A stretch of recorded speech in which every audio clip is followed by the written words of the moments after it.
Chapter 1924. Yes. Dan Wonkai opened his eyes, took out a mind stone from his Chinkuan bag, and threw it to Qin Feiyang. Qin Feiyang raised his hand and caught it. I got this mind stone from the temple's Pill Pagoda master when I was in the capital. It's several times bigger than the mind stones we used to have. No matter how strong your mind power is, it won't shatter. Dan Wonkai said. Generally speaking, mind stones had a limit. Once it reached the limit, the mind stone would shatter. Qin Feiyang nodded in realization. This mind stone was indeed bigger than the mind stones he had seen before. You can continue to cultivate, Qin Feiyang said, then turned to look at the mermaid princess and said with a smile, "Guess what level my mind power has reached now?" "How would I know?" The mermaid princess rolled her eyes at him. "Actually, I don't know either. Since Dan Wonkai followed me, I rarely refined pills, so I didn't pay attention to how much my mind power had grown over the years." Qin Feiyang smiled, grabbed the mind stone, closed his eyes, and entered a state of meditation. Buzz. Soon, the mind stone began to vibrate again and again. Level 5. Level 10. Level 20. Level 30. Level 40. Every time the mind stone vibrated, the mermaid princess would silently count in her heart. Gradually, her breathing became hurried. Level 50. Level 60. Level 61. Is there such a high mind power? The more she thought about it, the more incredulous the mermaid princess became. Although she was not an alchemist, she had been in the temple for so many years and was very clear about the situation of alchemists. In the spiritual state, no. Even in the entire Great Qin and the Forgotten Continent, a mind power of level 10 was considered the best among the alchemists. She had never heard of a mind power of level 50 or 60. Finally, the mind stone vibrated 66 times in a row. In other words, Qin Feiyang's current spiritual power had already reached level 66. Level 66 spiritual power. You're really a freak. The mermaid princess shook her head and smiled bitterly. Qin Feiyang put away the spiritual stone and smiled. This soul refining art is truly amazing. I've improved so much without even realizing it. As for my level 66 spiritual force, it's already enough to refine these pills. All that's missing now is a pill flame and a pill furnace. The mermaid princess said, I'm afraid that even in the ancient world, everyone would hide a god-tier pill fire and pill furnace like treasures. There will always be a chance. Qin Feiyang smiled and once again looked at the 7 types of pills in the alchemy mantra. Regardless of whether it was the life pill or the 4 symbols limitless pill, they did not require many medicinal ingredients. Even the life divine pill only required 9 types of herbs. However, he had never even heard of these 9 medicinal herbs before. Furthermore, every medicinal ingredient needed to be at least 10,000 years old. Suddenly, he looked at the Dragon Soul Primordial Spirit pill with an astonished expression. What's wrong? The mermaid princess was suspicious. Qin Feiyang asked, Help me take a look. Am I seeing things? Why would the first medicinal ingredient of the Dragon Soul Primordial Spirit pill be the divine dragon's divine soul? The mermaid princess lowered her head to look and said, I didn't see wrongly. It's the divine dragon's divine soul, and it's also recorded that it must be the divine soul of a great perfection war god. I'll go. Qin Feiyang rubbed his forehead, his face full of powerlessness. Isn't this too outrageous? In other words, if he wanted to refine the Dragon Soul Primordial Spirit pill, he had to first find a real divine dragon, then kill him and take out his divine soul. The most outrageous thing was that it actually had to be a divine dragon of a great perfection war god. Divine dragon was a supreme divine beast with a noble bloodline. Even if he found a great perfection divine dragon, he wouldn't be willing to kill it, because this was simply a waste of heaven's gift. As for the Dragon Soul Primordial Spirit pill, it only needed 3 medicinal ingredients. The first was the divine dragon's divine soul. The second was a medicinal ingredient called the Dragon God Flower. The third was a medicinal ingredient called the Primordial Spirit Lotus. Qin Feiyang searched through his memories for a moment, then shook his head and said, This Dragon God Flower, Primordial Spirit Lotus, I've never heard of them before.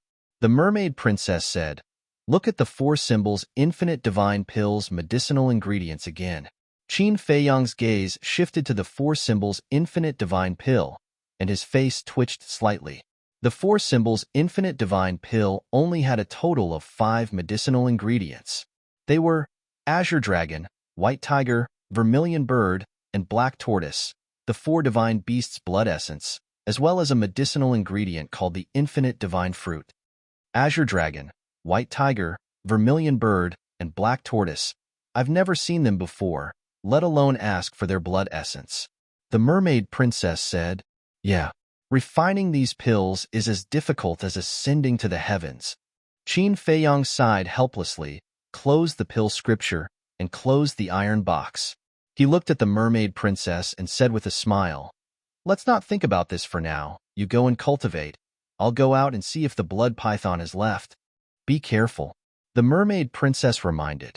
Qin Feiyang nodded, and his figure flickered, appearing above the herb field in the Devil's Land. "What's the situation?" The female fire lotus had been there all along.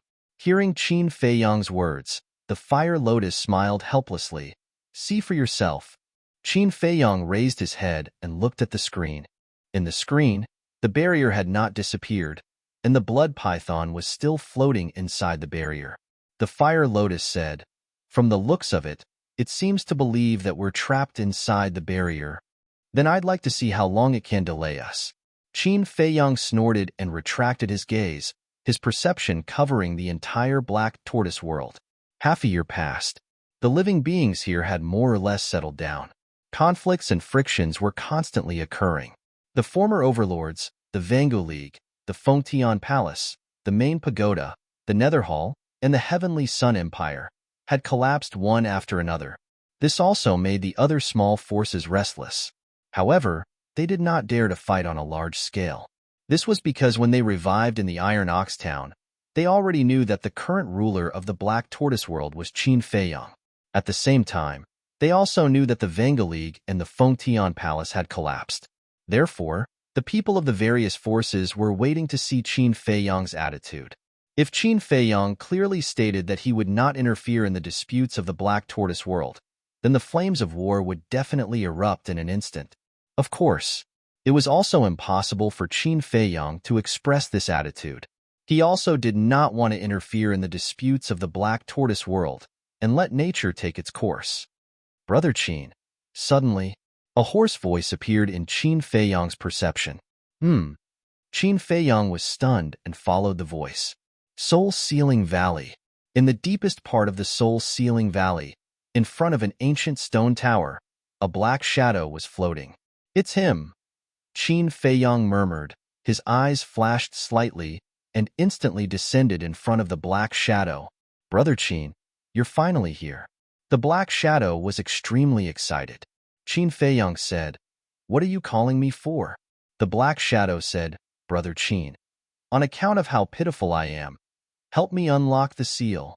I remember you said that you need me to give you the Heart of Origin to unlock the seal. Do you think I will give it to you?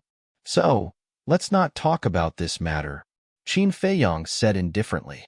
The black shadow pondered for a while and said, "Actually, you can also help me unlock the seal with the Heart of Origin." "I can too?" Qin Feiyang was stunned and sneered. "So, you were indeed lying to me before?" "No, no, no. In the past, I asked you to give me the Heart of Origin because I didn't think of this," the black shadow hurriedly said. "Didn't think of it?" Qin Feiyang sneered and said, "Do you really think I'm a fool? Do you think I don't know your intentions? I'm already in this state. What other intentions can I have?" The black shadow said aggrievedly. "Do you want me to point it out for you? When I give you the Heart of Origin, not only can you escape, but you can also obtain the Black Tortoise Realm, killing 2 birds with 1 stone. Unfortunately, although your calculations are good, you've found the wrong target. Am I so easy to ignore?" Qin Feiyang sneered. "I really didn't," the black shadow said anxiously. "If you didn't play these tricks from the beginning, I might have already helped you unlock the seal. Unfortunately, you've touched my bottom line.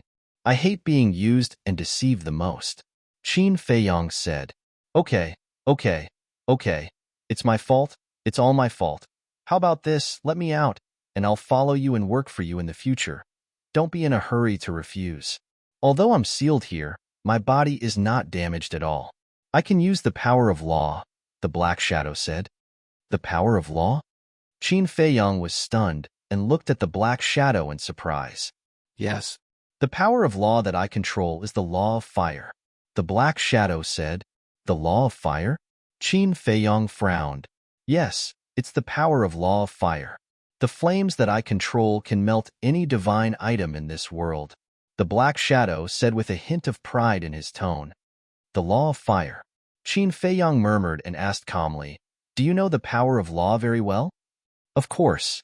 The Black Shadow nodded. Qin Feiyang said, Then, is there a law of life and death in this world? The law of life and death? The Black Shadow was stunned and said in surprise, Why are you suddenly asking about this? Qin Feiyang said, Just answer me. Yes. And the law of life and death is the most powerful, terrifying, and supreme law of life and death in this world. With one thought, one can control the cycle of reincarnation and create all things. Comprehending the law of life and death is equivalent to being a god of creation. The Black Shadow said, So powerful? Qin Feiyang was shocked. Of course. In this world today, there is only one person who has comprehended the law of life and death, the Black Shadow said. Who? Qin Feiyang asked. The ruler of this world, Wu Tian. The Black Shadow said word by word. His words were filled with fear and dread that couldn't be dispersed. Wu Tian. Qin Feiyang's eyes trembled. It's this person again. Wait a minute. The 6-word formula was created by Wu Tian. Could it be that Wu Tian left the words life and death in the Iron Book to remind him to comprehend the law of life and death? In other words, this Wu Tian was indeed helping him. And Chang Shui and the castle, now that he thought about it, they must have been given to him by Wu Tian. But why did the small beast and the ice dragon want to kill him? What the hell is going on? Literature Museum. Chapter 1925. The Black Shadow said suspiciously, Looking at you, you seem to know Wu Tian very well? I don't even know what he looks like. How could I know him? Qin Feiyang shook his head. The Black Shadow said, So it's like that. I thought you had something to do with him. Qin Feiyang smiled bitterly. In terms of relationship, there was a little bit. Otherwise, why would this Wu Tian give him the ancient castle, Chang Shui, and the 6-word secret art? He even reminded him to comprehend the law of life and death, but he couldn't figure out what kind of relationship there was. Qin Feiyang took a deep breath and asked, Besides the law of life and death and the law of fire, what other law of life and death are there? Many. For example, wind, fire, thunder, lightning, metal, wood, water, earth, light, darkness, time, space-time. They all belong to their own law of life. I have a few old friends who have mastered the law of time and space-time respectively. The Black Shadow said, Time, space-time. Qin Feiyang pondered for a while and said, Time reversal and space-time travel. Do they belong to the law of time and space-time law? That's right. It's a coincidence. I have 2 old friends. They respectively master the time reversal and space-time travel. The Black Shadow said, It can't be? Qin Feiyang was surprised. Could it be that the old friends that the Black Shadow mentioned were the Bloodblade and Snowflake? It shouldn't be. How could there be such a coincidence? The Black Shadow said, Their bodies are both divine weapons. One is a blood-red dagger. The other is a snowflake. I wonder how they're doing now? What? Qin Feiyang was dumbfounded, and then waved his hand. The shadow of the snowflake and the dagger appeared. Seeing this, the Black Shadow was slightly stunned and said in surprise, How do you know what they look like? Have you seen them before? Haha. Qin Feiyang raised his head and laughed. What are you laughing at? The Black Shadow was suspicious. It's really a coincidence. Not only have I seen them, but I've also fought with them. And my inner demons also cut their bodies. Qin Feiyang sneered. What? Impossible. I know their strength the best. With your current strength, let alone shattering their bodies, you can't even get close to them. The black figure said decisively, Don't overestimate yourself. Qin Feiyong coldly laughed. After which, he continued, since the two of you are friends, there's even more reason for me not to release you. Why? The black figure hurriedly said, I know exactly what kind of trash they are. As for you, you're jackals of the same lair as them. That means you're not much either. Qin Feiyong snorted. It's a misunderstanding. Although we're friends, we've always been using each other. Speaking of true feelings, I don't have any at all. The Black Shadow hurriedly explained. Don't waste your breath.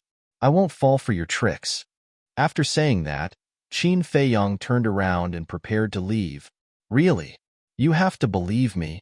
If you let me out, I'm even willing to help you deal with them.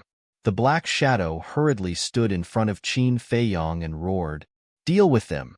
Qin Feiyong muttered and looked at the Black Shadow. After a while, he said, I'll think about it. Thank you. The Black Shadow shed tears of gratitude. As long as he thought about it, there was still a chance. Whoosh! Qin Feiyong took a step forward and instantly disappeared without a trace. I didn't expect you to get out of here before me. You must wait for me, the black figure murmured, and also silently dispersed in the void.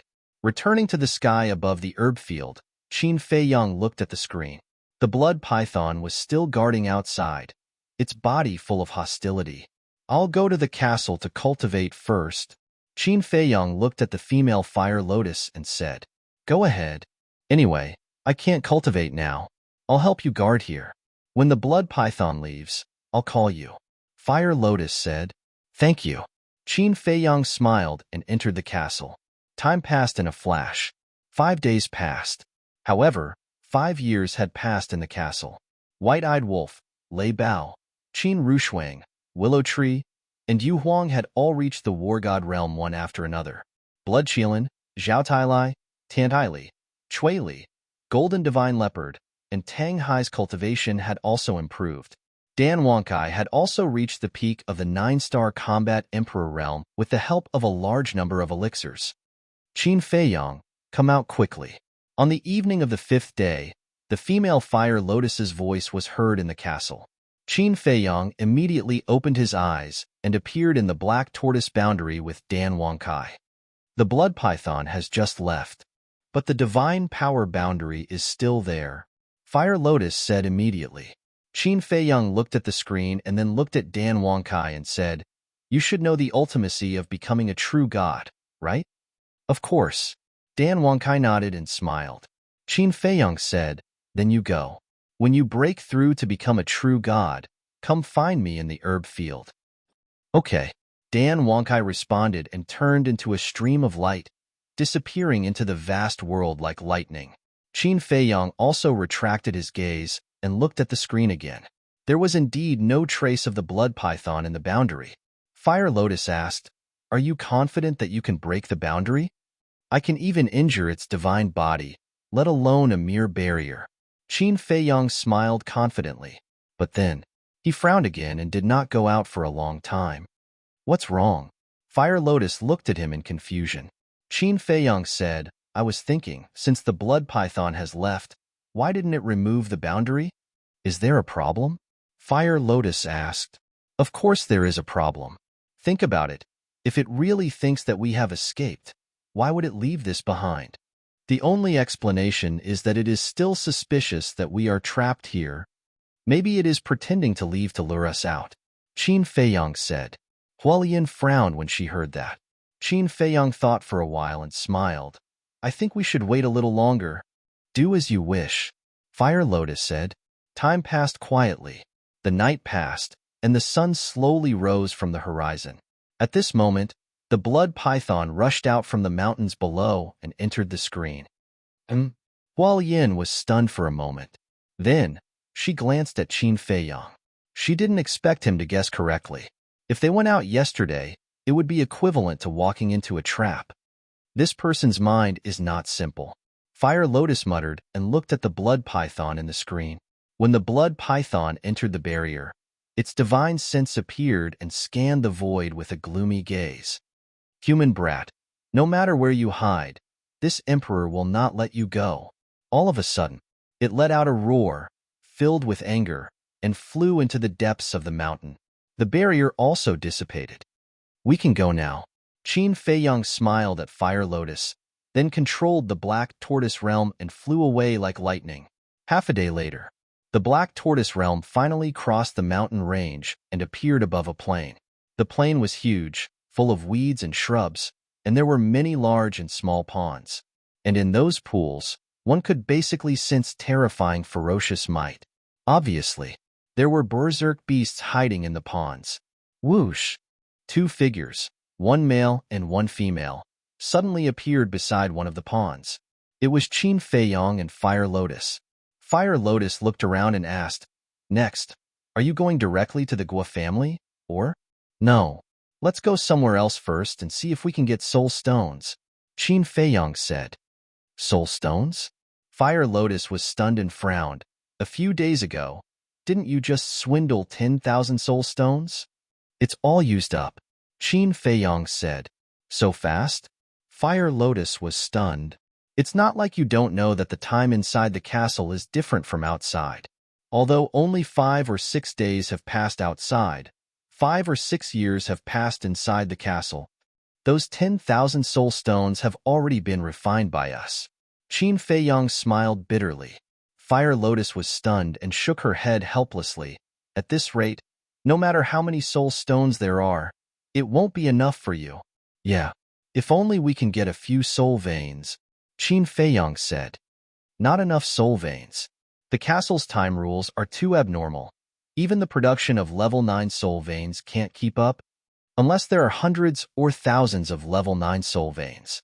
Or, you can put them in the castle, but your castle is too small. It probably can't even fit the lowest level 1 soul veins," Fire Lotus said. "Headache." Qin Feiyang rubbed his head. "Let's go out first. After we go out, don't ask me anything, because I've only been to the Gua family. I'm not familiar with the other places," Fire Lotus said. "Okay." Qin Feiyang nodded. Just as the two were about to leave, a fierce crocodile suddenly jumped out of the pool. Its body was more than 10 meters long. Its cultivation had reached the level of a new war god. However, Fire Lotus just casually waved her hand and a wave of divine power surged. The fierce crocodile died on the spot and fell into the pool with a loud bang. Qin Feiyang's pupils shrank. Although Fire Lotus's cultivation was higher than the fierce crocodile's skin was thick and its defense was terrifying. It was even comparable to a new level wargod's defense. However, Hualien was able to kill it effortlessly just now, and he found that there wasn't a single wound on the fierce crocodile's body, nor was there a drop of blood. In other words, Fire Lotus's divine power didn't hurt the fierce crocodile's body. If it didn't hurt the body, how did the fierce crocodile die? Wait. Suddenly, his eyes focused as he looked at the divine power that was converging into Fire Lotus's body. He found that in Fire Lotus's divine power, there was an aura of death. This aura of death was like the aura of a death god, emotionless, cold, and directly attacking the soul. Fire Lotus seemed to see Qin Feiyang's doubts and explained, "Because I'm a dead spirit, this isn't divine power, but the power of the dead spirit. This power of the dead spirit is a bit special. It can ignore defense, enter the mind, and directly wipe out the soul." Ignore defense, directly wipe out the soul. Qin Feiyang was shocked. No wonder he didn't see any injuries on the fierce crocodile's body. It turned out that the soul was wiped out. Such a terrifying power of the dead spirit. It seems like he had to be more careful in the future, because this woman's identity was still a mystery. Whether she would be an enemy or a friend in the future, no one knew. At the same time, he couldn't help but think, since this power of the dead spirit could ignore defense, then could the armor formed by the battle formula block it? Chapter 1926. With doubts in his heart, Qin Feiyang walked towards the end of the plain with Fire Lotus. At the end of the plain, there was a river. It was about 100 meters wide. The river flowed rapidly. On the other side of the river, there was a dense forest with vines and old trees. Soon, Qin Feiyang and Fire Lotus arrived in front of the river. There were many ferocious beasts lurking in the water, but they were not as strong as those they encountered in the mountains. not to mention terrifying existences like the blood python. The two of them rose into the air and were about to fly across the river. However, Qin Feiyong was suddenly stunned. What's wrong? Fire Lotus stopped and turned to look at Qin Feiyong suspiciously. Qin Feiyong pondered for a while and said to Fire Lotus, I suddenly thought of something that might help you. What is it? Fire Python was suspicious. Wait a moment. Qin Feiyong smiled mysteriously and entered the ancient castle in a flash. He walked straight to the altar, opened the iron box, and opened the alchemy scripture. He vaguely remembered. When he was reading the alchemy scripture, he seemed to have seen a pill called the undead barrier-breaking pill.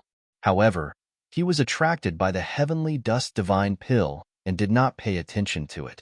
After opening the alchemy scripture, Qin Feiyong immediately looked for the undead barrier-breaking pill. Indeed, in the alchemy scripture, there was the undead barrier-breaking pill. This pill could allow the undead to go through the baptism of the heavenly tribulation and reconstruct their human body. After reconstructing their human body, not only could they shed their undead body, they could also absorb the essence of heaven and earth to cultivate. Simply put, after taking the undead barrier-breaking pill and successfully transcending the tribulation, the undead could become a real human.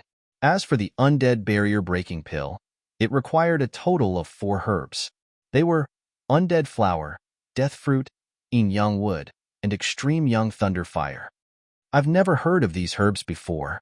Qin Feiyong shook his head and smiled bitterly. He closed the alchemy scripture and pondered for a moment before leaving the ancient castle and appearing beside Fire Lotus. What's wrong? Fire Lotus was suspicious. Her expression was very gentle, and her personality was very kind. She looked like a little sister next door, and there was no threat at all. Qin Feiyong smiled. As he flew to the other side of the river, he asked, Have you ever heard of a pill called the undead barrier-breaking pill? Fire Lotus was beside Qin Feiyong. She pondered for a moment and shook her head. I don't remember. What's the use of this undead barrier-breaking pill? It's useless to us living people, but to an undead like you, it means a lot. Qin Feiyong briefly explained the situation with the undead barrier-breaking pill. Really? Fire Lotus was very excited. Qin Feiyong nodded and said, And I'm thinking that if you shed your undead body, you might be able to recover your memories. Fire Lotus grabbed Qin Feiyong and begged, Qindage, you have to help me. The days without my memories are too painful. It's simply torture. Qindage? Qin Feiyong's mouth twitched. He smiled bitterly. Although I don't know your past, I can imagine that you must have lived for thousands of years, or even tens of thousands of years. Is it appropriate to call me Big Brother? Fire Lotus was stunned. She covered her mouth and laughed. I didn't expect you to be such an old-fashioned person. It's just a title. What's the matter? I'm old-fashioned? Qin Feiyong was speechless. He shook his head and said, Well, it's up to you. But your last sentence made me a little sad. The days without memories are very painful. It's torture. You thought of Linny? Fire Lotus asked. Yeah, she should be the same as you. I really hope that she can quickly recover her memories and stop suffering. Qin Feiyong sighed. You are really a good man. Fire Lotus smiled. A good man? Qin Feiyong was taken aback. He smiled helplessly. Why do I feel that it's a bit ironic? This sentence is from the bottom of my heart. Although I don't know much about you, with your talent and strength, I believe that there must be many women who like you. But in your heart, there is only one woman, the mermaid princess, from beginning to end. If you are not a good man, then who is? Fire Lotus said. Don't praise me like that. I will fly to the sky. Qin Feiyong touched his nose, a little embarrassed. Fire Lotus joked, then fly, because no matter how high you fly, I can drag you down. You are also quite interesting. I really hope that when you recover your memories, we will not become enemies. Qin Feiyong smiled. That's for sure. We will always be friends, Fire Lotus said. So sure? Qin Feiyong was surprised. Fire Lotus was speechless. You are a person who has just entered the ancient world. What grudges can I have with you? That's true. But there is an old saying that the world is unpredictable. I still hope that you and I can remember what we said today. Qin Feiyang smiled. I will remember. Fire Lotus nodded. Passing through the river, the two of them entered the sky above the forest and looked ahead. The forest covered an area of about tens of thousands of miles. With Qin Feiyang's current low-level war god cultivation, he could clearly see the scenery tens of thousands of miles away. At the end of the forest, which was the edge of the forest, there were villages of various sizes. And in the forest, there were many people hunting. The battlefield of humans and beasts could be seen everywhere. And the beasts in this forest were not very strong. The most powerful one was only a war god. Of course, the humans hunting in the forest were not strong either. Seniors, did you come from the mountain range on the other side of the river? Suddenly, a timid voice sounded from the forest below. There's someone? Qin Feiyang and Fire Lotus glanced at each other and looked down. They saw three young people standing below and looking at them curiously. At the same time, there was also a trace of vigilance in their eyes. The three of them looked to be in their 20s. They were all covered in blood and their hair was very messy. Obviously, they were also hunting in the forest. You actually didn't notice them? Qin Feiyang muttered. With his cultivation, he could see through the strength of the three at a glance. They were only one-star war gods. A mere one-star war god could actually hide from his perception. Even Fire Lotus did not notice them. Swish. The two of them took a step forward and landed in front of the three. The three of them immediately retreated. The vigilance on their faces was even stronger. Don't be nervous. Qin Feiyang revealed a kind smile. The three of them glanced at each other and still did not let down their guard. Qin Feiyang said, Let me ask you, why didn't I sense you approaching? It should be because of this. One of the young men took out a jade pendant from the clothes on his chest. So it's like this, Qin Feiyang mumbled. He took a closer look at the jade pendant and could tell that it was made by the soul-sealing stone. However, how could three mere war gods have the soul-sealing stone? Qin Feiyang asked secretly, Fire Lotus, is the soul-sealing stone very common in this ancient realm? I'm not sure either.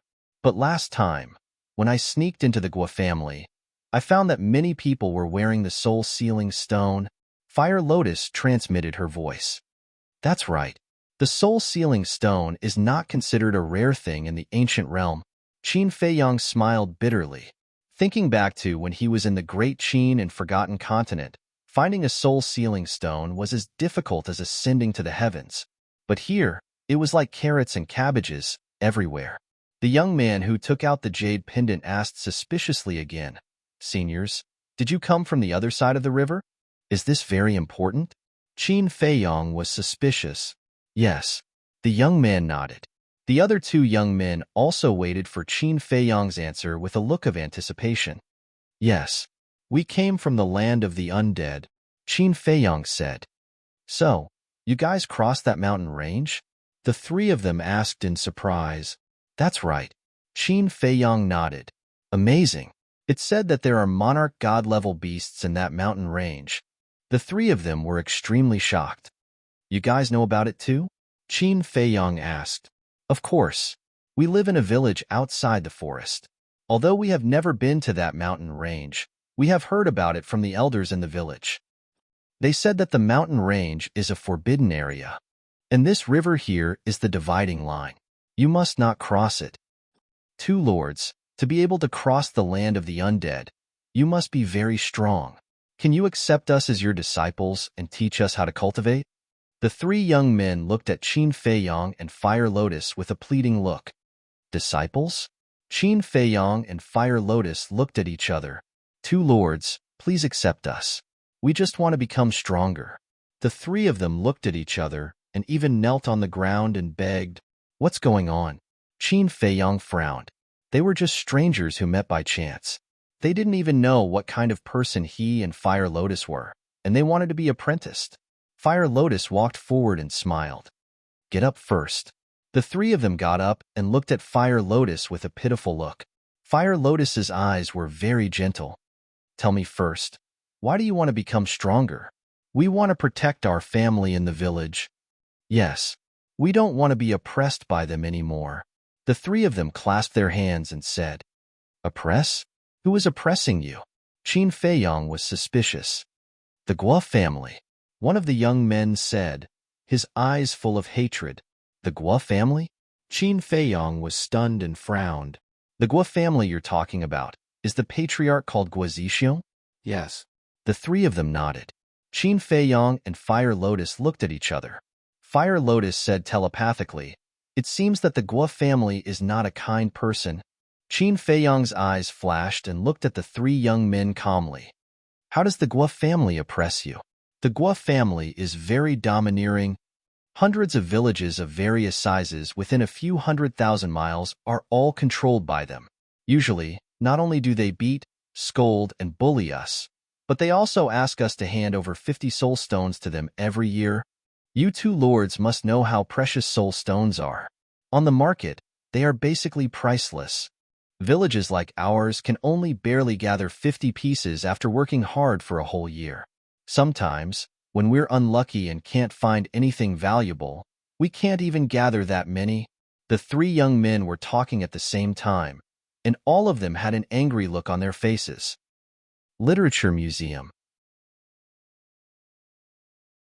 Chapter 1927. There's such a thing? Qin Feiyong raised his eyebrows. If the three of them weren't lying, then the Guo family was indeed too much. Sir, we can guarantee with our lives that every word is true. Seeing that Qin Feiyong was a little doubtful, the three young men patted their chests and swore. Then what if your villages can't gather 50 soul stones? Qin Feiyong asked.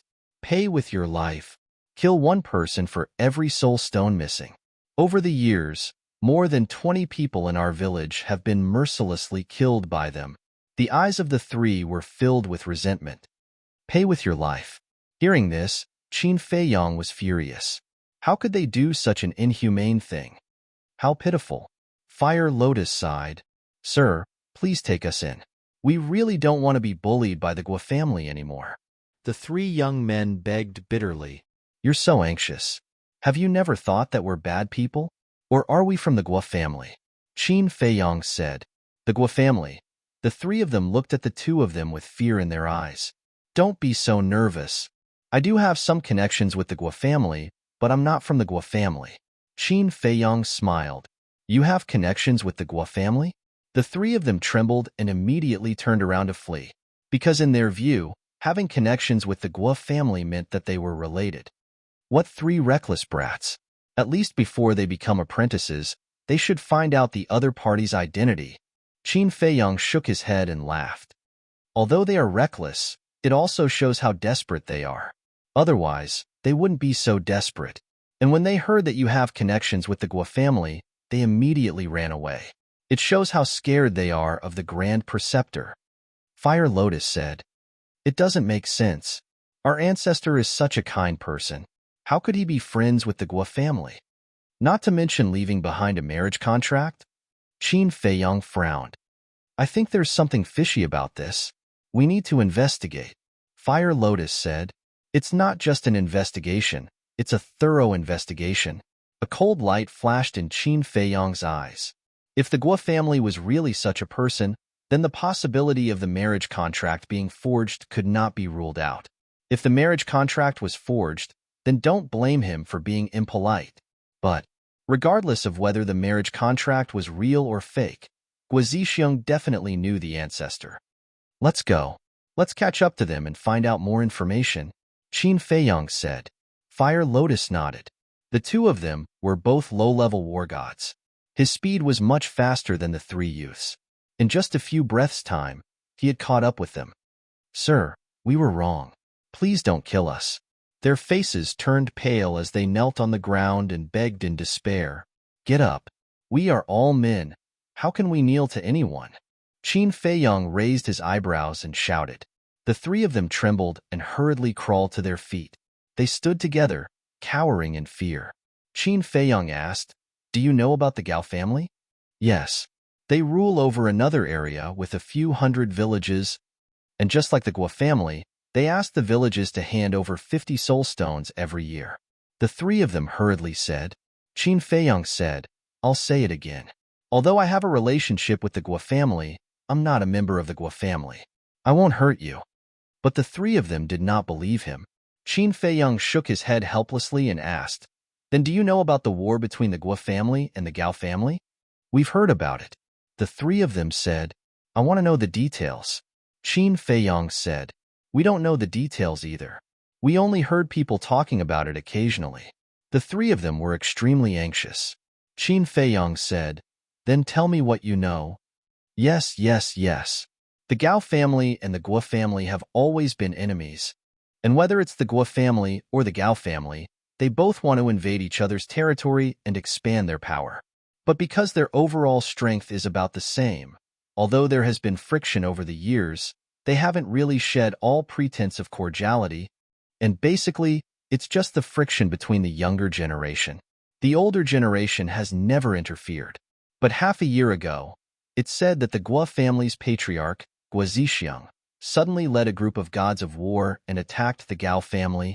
The Gao family was caught off guard and suffered a great loss. They even lost a god of war. Naturally, the Gao family couldn't let this matter go. Since then, the friction between the Guo family and the Gao family has been escalating. After the constant fighting in the past half a year, both sides have lost a lot of clansmen. This is what we know. If you want to know more, you can ask the Gao family and the Guo family. After saying that, the three of them looked at Qin Feiyong anxiously. Qin Feiyong asked, "Then why did they attack the land of the undead?" "The land of the undead?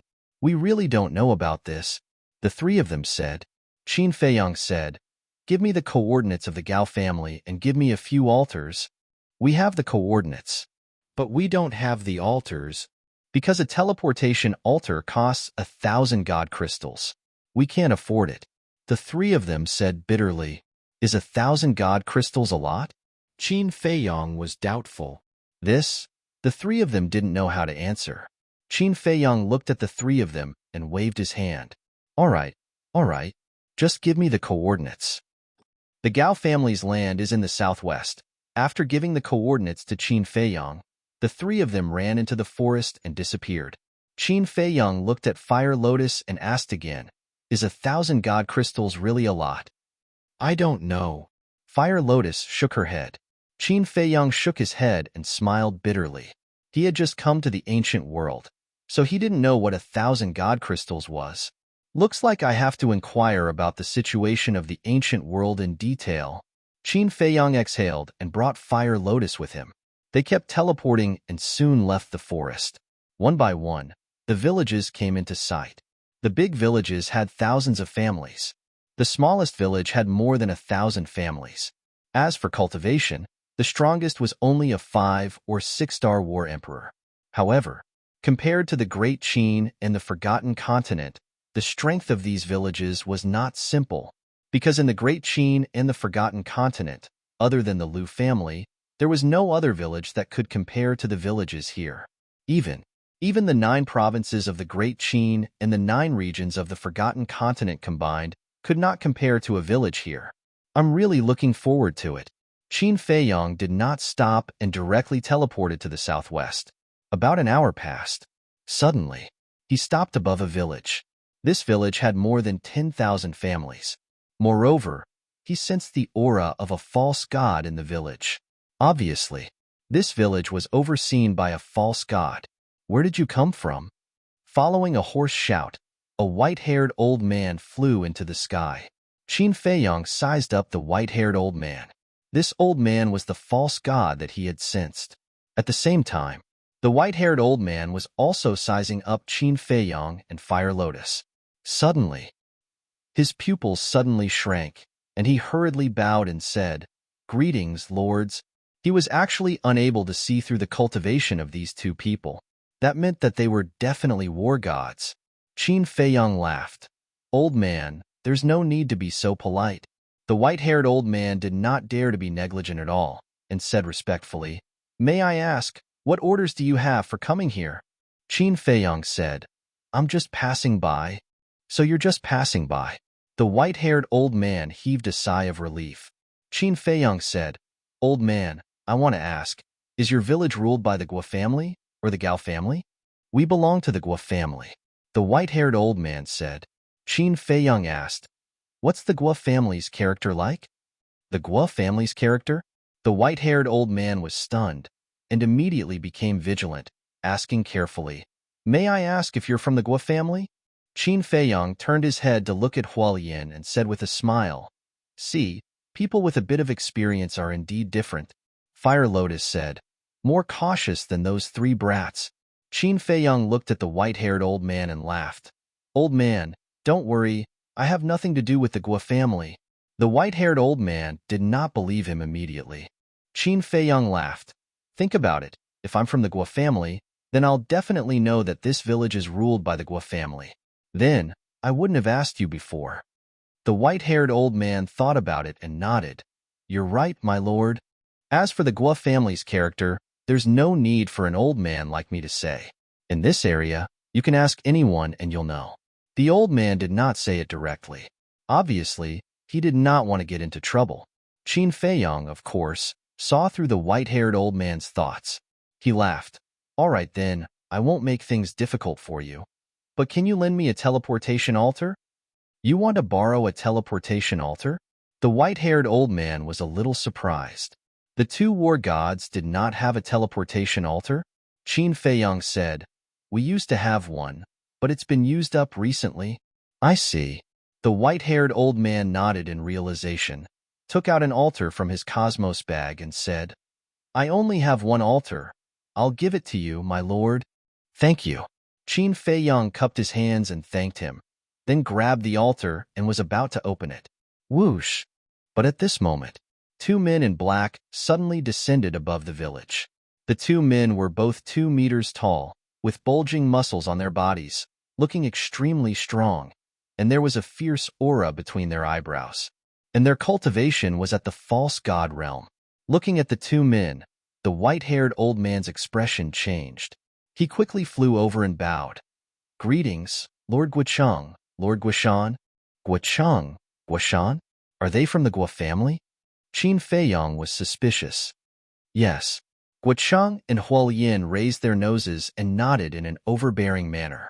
When they raised their heads to look at Qin Feiyang and Hualien, their pupils immediately shrank. Guocheng asked, "Qi Yuan, who are they?" The white-haired old man's expression changed slightly, and he said with a flattering smile, "They're just asking for directions." As he spoke, he gave Qin Feiyang and Guoshan a look, indicating that they should leave quickly. But Qin Feiyang did not move. Instead, he put away the teleportation altar, crossed his arms in front of his chest, and watched curiously like a bystander. Fire Lotus was even more indifferent. Chapter 1928. Passers-by. Guocheng and Fire Lotus looked at Qin Feiyang and Fire Lotus suspiciously for a while before retracting their gaze. Guocheng looked at the white-haired old man and said, "Qi Yuan, you know why we're here, right?" I know.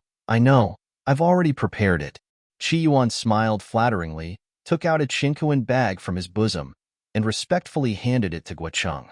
Guocheng grabbed the Chinquin bag, lowered his head to check, and nodded with a smile. "Not bad. Exactly 50 soul stones."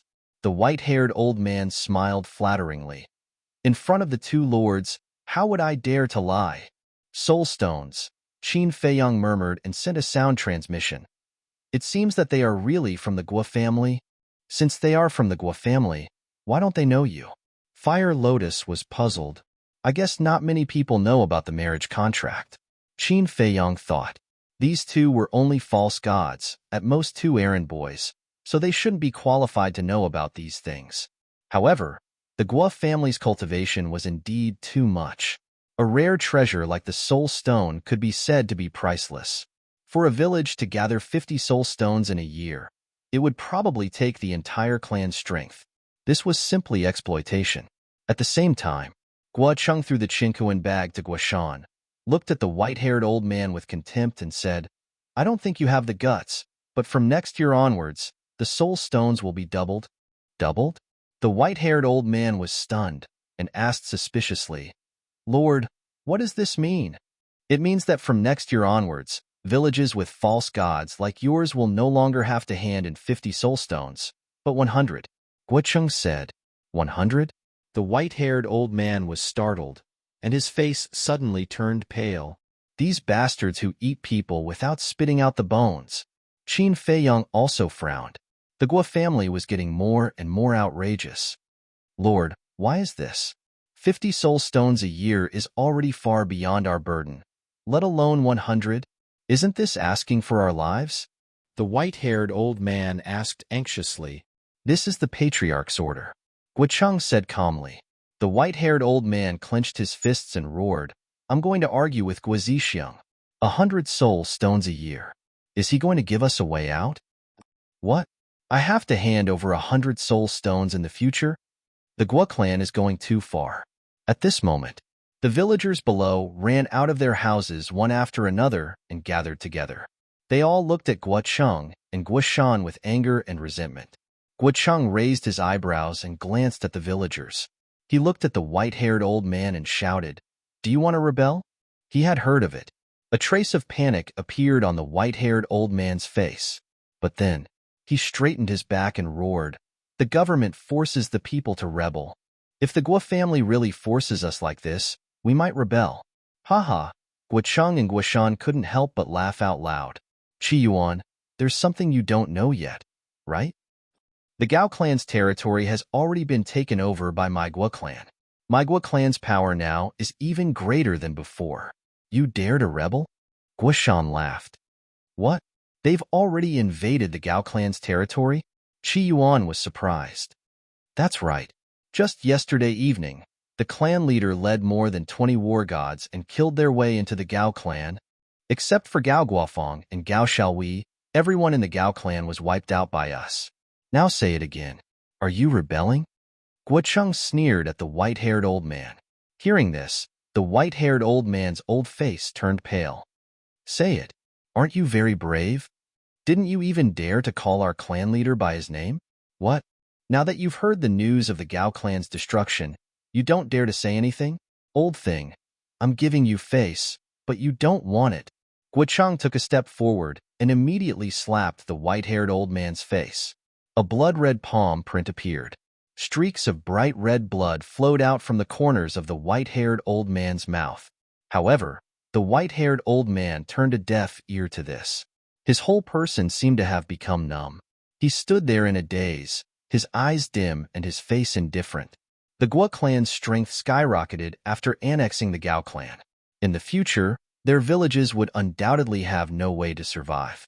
Suddenly, the white-haired old man looked up at Guocheng and said, Just now, you said that the village with a false god will only have to hand in 100 soul stones? Yes. Guocheng nodded. The white-haired old man said, Then, will the villages without a false god still have to hand in 50 soul stones like before? Yes. Guocheng nodded again. Good. The white-haired old man gritted his teeth and looked at the villagers below. He roared with tears in his eyes. From this moment on, this old man is no longer a person of this village. What? The villagers below suddenly became restless. Guocheng was also stunned. Then, he said angrily, Old thing, are you playing tricks? This is my home. The people here are also my family. If I wasn't forced to a dead end by you, would I have made such a painful decision? I think, in this world, no one would be willing to abandon a home and the family around them. The white-haired old man cried sadly. Yes, who wants to leave home? Leave family? But in this world, there are too many helplessness. Qin Feiyang sighed inwardly. The white-haired old man's words deeply touched his heartstrings. However, Guocheng and Guoshan's faces were gloomy. I have abandoned my family and the village. Now that there are no more false gods here, can we only hand in 50 soul stones like in previous years? The white-haired old man looked at the two and said, Haha. Guocheng and Guoshan looked at each other and couldn't help but laugh. However, their laughter was full of sarcasm. Old thing, do you think you can reduce the soul stones by playing tricks? Let me tell you, stop dreaming. Even if you leave, this village must hand in 100 soul stones in the future. Guocheng said, Guocheng, not 100. You have to increase the price. In the future, this village must hand in 150 soul stones every year. This is the price of playing tricks. Guoshan said. Guocheng was slightly stunned and laughed. Good idea. It's decided. Qi Yuan, prepare 150 soul stones for us on this day next year. If there is one less, we will kill one of you. 150 soul stones. Qi Yuan's face was dull and disheartened. The villagers below were also filled with anger and despair. This is too much, too much. Fire Lotus looked at this scene and muttered to herself, a trace of murderous intent surging in her eyes. This was simply treating the villagers as fish to be slaughtered. However, Guo Cheng and Guo Shan's faces were full of sneers. Let's see if you dare to be rash in the future. Let's go. Guo Cheng smiled contemptuously and turned to leave with Guo Shan. Stop. But at this moment, the white-haired old man suddenly roared. The two stopped and turned to look at the white-haired old man with a cold expression. The white-haired old man stared at the two of them, like a wild beast that was about to go crazy, and said word by word, "You really don't want to give us a way out? You asked for it." Guo Cheng snorted coldly. Good. Very good. Very good. The white-haired old man nodded with a smile, and then suddenly roared in anger.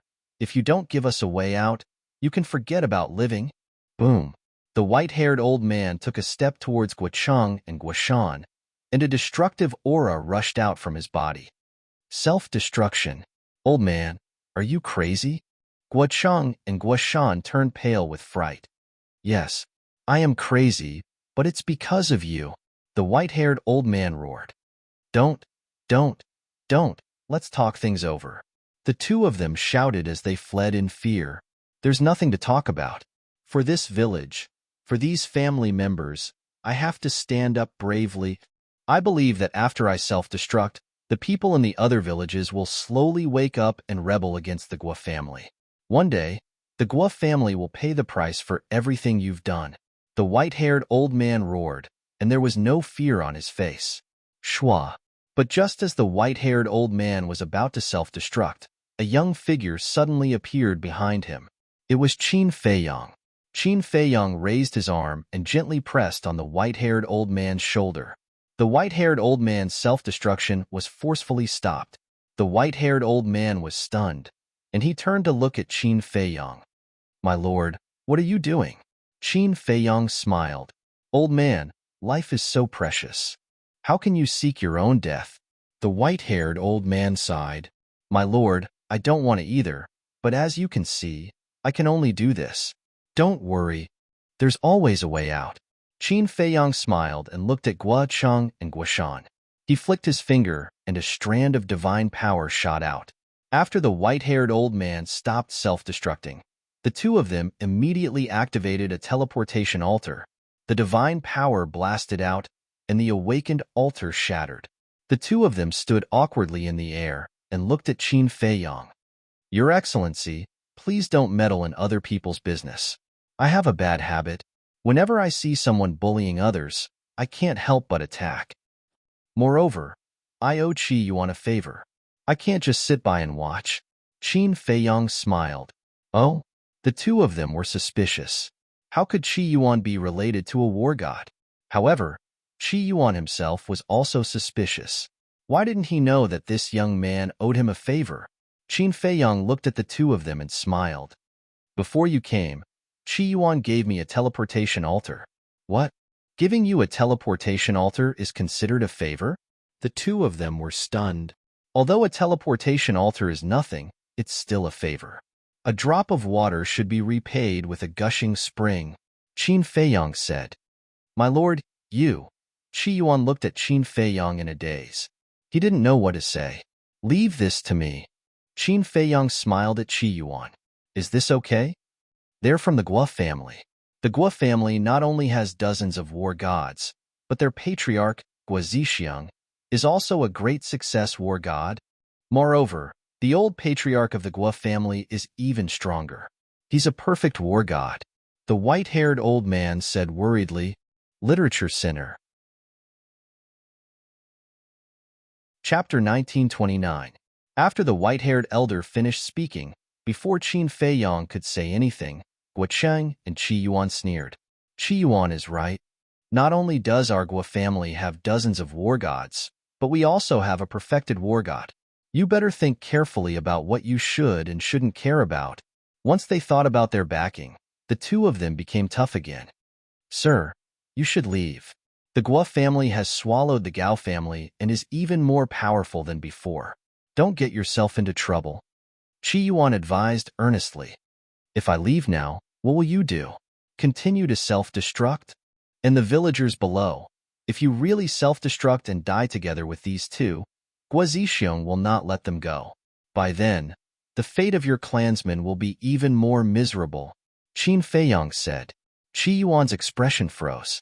He really hadn't thought about this. So, let me do it. When Guo Zixiong comes to investigate, you can just say that I killed them. Guo Zixiong will not make things difficult for you and your clansmen. Qin Feiyang smiled faintly. The white-haired elder hurriedly said, Sir, I can't let you take the blame. My conscience can't bear it. Conscience, Qin Feiyang muttered. In today's world, there were not many people with a conscience. This person was worthy of admiration. Qin Feiyang looked at Guo Cheng and Qi Yuan and smiled. So what if you're a perfected war god? His tone was light and his expression was calm. He did not take it to heart at all. Fire Lotus had already told him that this old patriarch was Guo Zixiong's father. Hearing Qin Feiyang's words, the white-haired elder was stunned. So what if you're a perfected war god? How could you say such disdainful words? Could it be that this young man is also a perfected war god and is even stronger than the old patriarch of the Guo family? Guo Cheng and Qi Yuan's expressions froze. It seemed that they had encountered a tough opponent this time. The two of them scanned their surroundings, looking for a way out. Stop looking, you have no way out. Fire Lotus took a step forward and appeared behind the two of them. The power of the dead rolled out and directly wiped out their souls. This, Qin Feiyang was stunned. He looked at Fire Lotus helplessly and said, Oh my God, why are you in such a hurry to kill them? Didn't you want to kill them? I'm just doing it on your behalf. Fire Lotus looked at Qin Feiyang suspiciously. Of course I have to kill them, but I want to read their memories first to see what kind of person Guo Zixiong is. Qin Feiyang sighed. Fire Lotus was stunned and said unhappily, Why didn't you say so earlier? All right, it's my fault. Qin Feiyang smiled helplessly. He glanced at the two fallen Guo Cheng and said, However, these two probably don't know much. He really killed him. However, the white-haired old man and the villagers below all looked at Guo Cheng and Guo Shan's corpses in shock.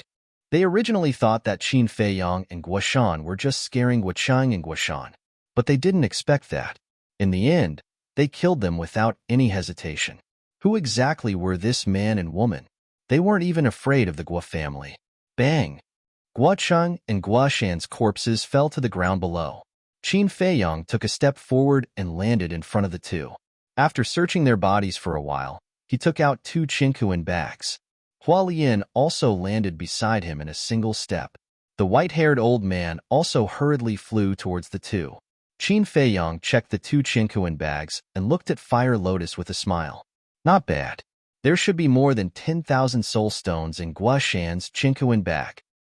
I didn't expect this either. There are more than 500 villages under the Guo family's rule. One village has 50 soul stones. More than 500 villages have more than 20,000 soul stones. And here, there are only more than 10,000 soul stones. This means that they haven't finished collecting them. The white-haired old man said, Every year, they can reap more than 20,000 soul stones without any effort. The Guo family is indeed the embodiment of the law of the jungle. Qin Feiyang shook his head and sighed. In addition to the 10,000 soul stones, there were more than 200 divine gems and 2 teleportation altars in the 2 Chinkuan bags. In addition, there were some pills.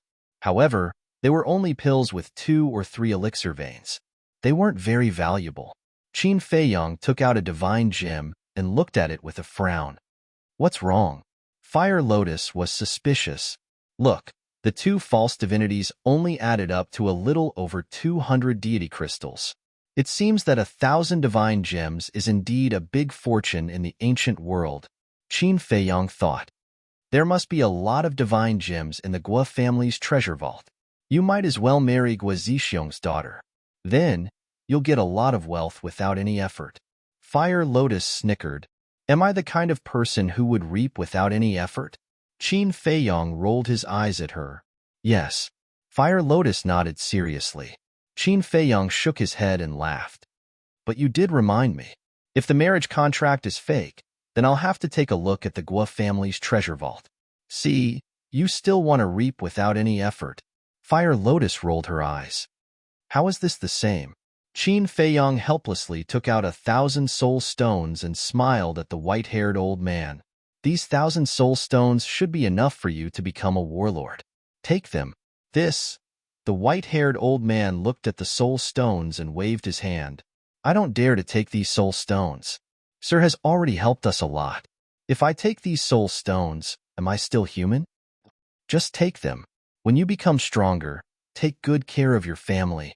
Qin Feiyong smiled and sent the 2 Chinquin bags to the castle. Then, he left with Fire Lotus. The white-haired old man looked at the 1,000 soul stones in front of him. He was so emotional that tears flowed down his face.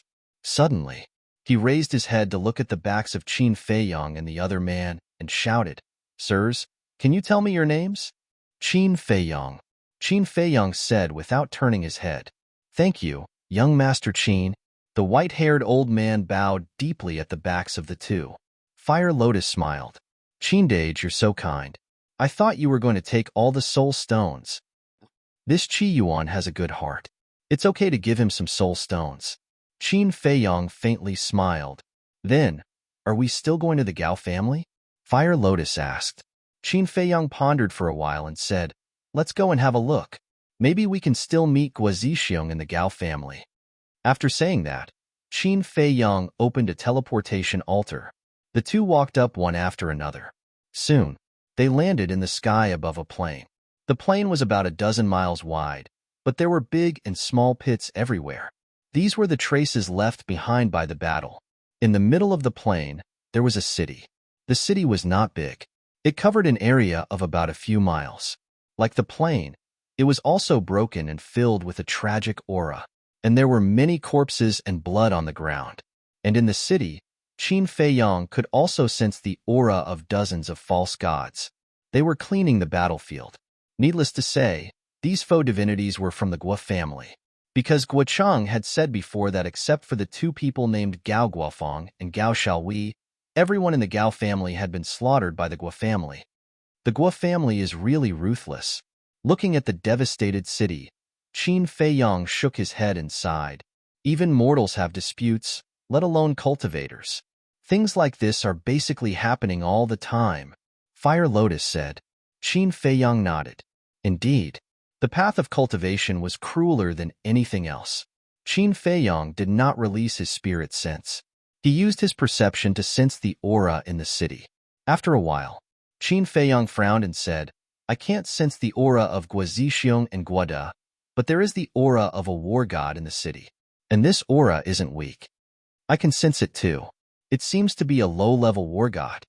Fire Lotus whispered. The 2 of them were about to fly into the city. But suddenly, in the sky above the plain opposite the city, a black-clothed man flew through the air like lightning and landed in the sky above the city. He shouted, Miss, I found the whereabouts of Gao Guofeng and Gao Xiaowei. So, at that moment, a figure flew up into the sky. It was a red-haired woman. She was also wearing a fiery red dress. She was about 1.78 meters tall and had an excellent figure. Her facial features were also quite exquisite. From afar, she looked like a fairy standing in flames. However, her expression was somewhat cold, giving off a cold feeling that kept people thousands of miles away. Where? The woman looked at the black-clothed man, her eyes flashing with a cold light, and asked. The black-clothed man said, They are hiding in the Scarlet Flame Valley and are healing their injuries. Take me there immediately. The woman said, Yes. The black-clothed man respectfully replied, turned around, and flew in the direction he came from. The woman took a step forward, but suddenly seemed to have sensed something. She turned her head and looked in the direction of Qin Feiyong and the other person. But there was nothing in the void. Miss, what's wrong? The black-clothed man looked at the woman in confusion. Nothing? The woman shook her head and suspiciously glanced at the void. Then, she turned around and followed the black-clothed man. In the void, Fire Lotus looked at the woman's back, then turned her head to Qin Fei Yang and asked suspiciously, "Why did you use the invisibility technique?" Qin Fei Yang said, "I'm thinking that woman might be Guo Zixiong's daughter." Guo Zixiong's daughter? Fire Lotus was a bit surprised. Qin Fei Yang asked doubtfully, "Didn't you go to the Guo family? Why don't you know what she looks like?" "I did go to the Guo family, but I didn't see Guo Zixiong's daughter." "If that woman is really Guo Zixiong's daughter, then you're really lucky," Fire Lotus mocked. Lucky? Qin Fei Yang was stunned. What did she mean? Think about it. His daughter is so young, but she broke through to the low-level war god realm. It shows how terrifying her talent is. Facing such a beautiful girl, even if the marriage contract was forged by the Guo family, I'll still marry her. Fire Lotus covered her mouth and laughed. A row of black lines appeared on Qin Fei Yang's forehead as he speechlessly said, "Then go ahead and marry her. I absolutely won't stop you." "Then I'm curious. If you don't plan to marry her, then why are you avoiding her?" Fire Lotus said, "I just want to see if she's really Guo Zixiong's daughter or not. If she is, then she must know about the marriage contract. If the marriage contract is fake, then I'll just show up. She won't tell the truth." Qin Fei Yang said, "I see." Fire Lotus suddenly smiled and teased, "I thought you were shy because you met your future wife. You really know how to talk nonsense." Qin Fei Yang looked at her helplessly. He waved his hand and rolled up Fire Lotus. Then, he used the Xing technique and chased after the woman and the black-clothed man. Literature Center. Chapter 1930. The Xing character formula is a heaven-defying formula. In less than 10 breaths, Qin Fei Yang took the Fire Lotus and caught up with the red-clothed woman and the black-clothed man. Then, he followed them. The red-clothed woman and the black-clothed man didn't notice him at all. About 500 to 600 breaths passed. A huge valley came into sight. Around the valley, waves of fire rolled and black smoke curled up. There were no plants within a radius of dozens of miles. Crimson lava flowed and waves of heat surged, turning this place into a huge furnace. The lava came from the valley. In the middle of the valley, there was a crater with a diameter of 5 to 6 meters. Occasionally, lava would spurt out. "Miss, they are in a cave on the left side of the crater," the black-clothed man pointed and said in a low voice. The two of them also concealed their presence. The red-clothed woman looked at the direction the black-clothed man pointed, but didn't see the so-called cave. She asked, "Are you sure where they are?" The black-clothed man said, "I'm sure. I also saw Gao Xiaowei use lava to seal the entrance with my own eyes." "That's good. Back off." The red-clothed woman waved her hand. Her eyes were filled with coldness. The black-clothed man said, "Miss, be careful." "I'm fine." Although Gao Guofeng is a perfect war god, his soul was damaged when he fought grandfather last night. His vitality was greatly damaged. If he had a life pill, he would have recovered by now. Unfortunately, both his and Gao Xiaowei's universe rings were destroyed last night, so the current Gao Guofeng is nothing to worry about. As for Gao Xiaowei, although she isn't injured, she is just a beginner war god. I can kill her with a wave of my hand, the red-clothed woman said with contempt. Perfect war god, Qin Fei Yang thought. So the Gao family also has a perfect war god. No wonder the three young men he met not long ago said that the Gao family and the Guo family were equal in strength. "Mrs. Mighty," the black-clothed man said flatteringly and then retreated silently. "Gao Guofeng, Gao Xiaowei," the red-clothed woman muttered. She stepped out and landed on top of the crater. She looked down coldly and said, "Gao Xiaowei, come out." But after a while, no other sound could be heard. "Looks like you'll only come out if I do it." The woman in red raised her slender finger, and a surge of divine energy suddenly surged out. It turned into a wave of fire that blasted into the valley below. Accompanied by a loud bang, the valley instantly split apart and collapsed crazily. The surging magma was like a fountain as it gushed out from the ground. Black smoke enveloped the entire area. Qin Feiyang looked at Fire Lotus and said with a smile, "Let's back off a little." Fire Lotus nodded.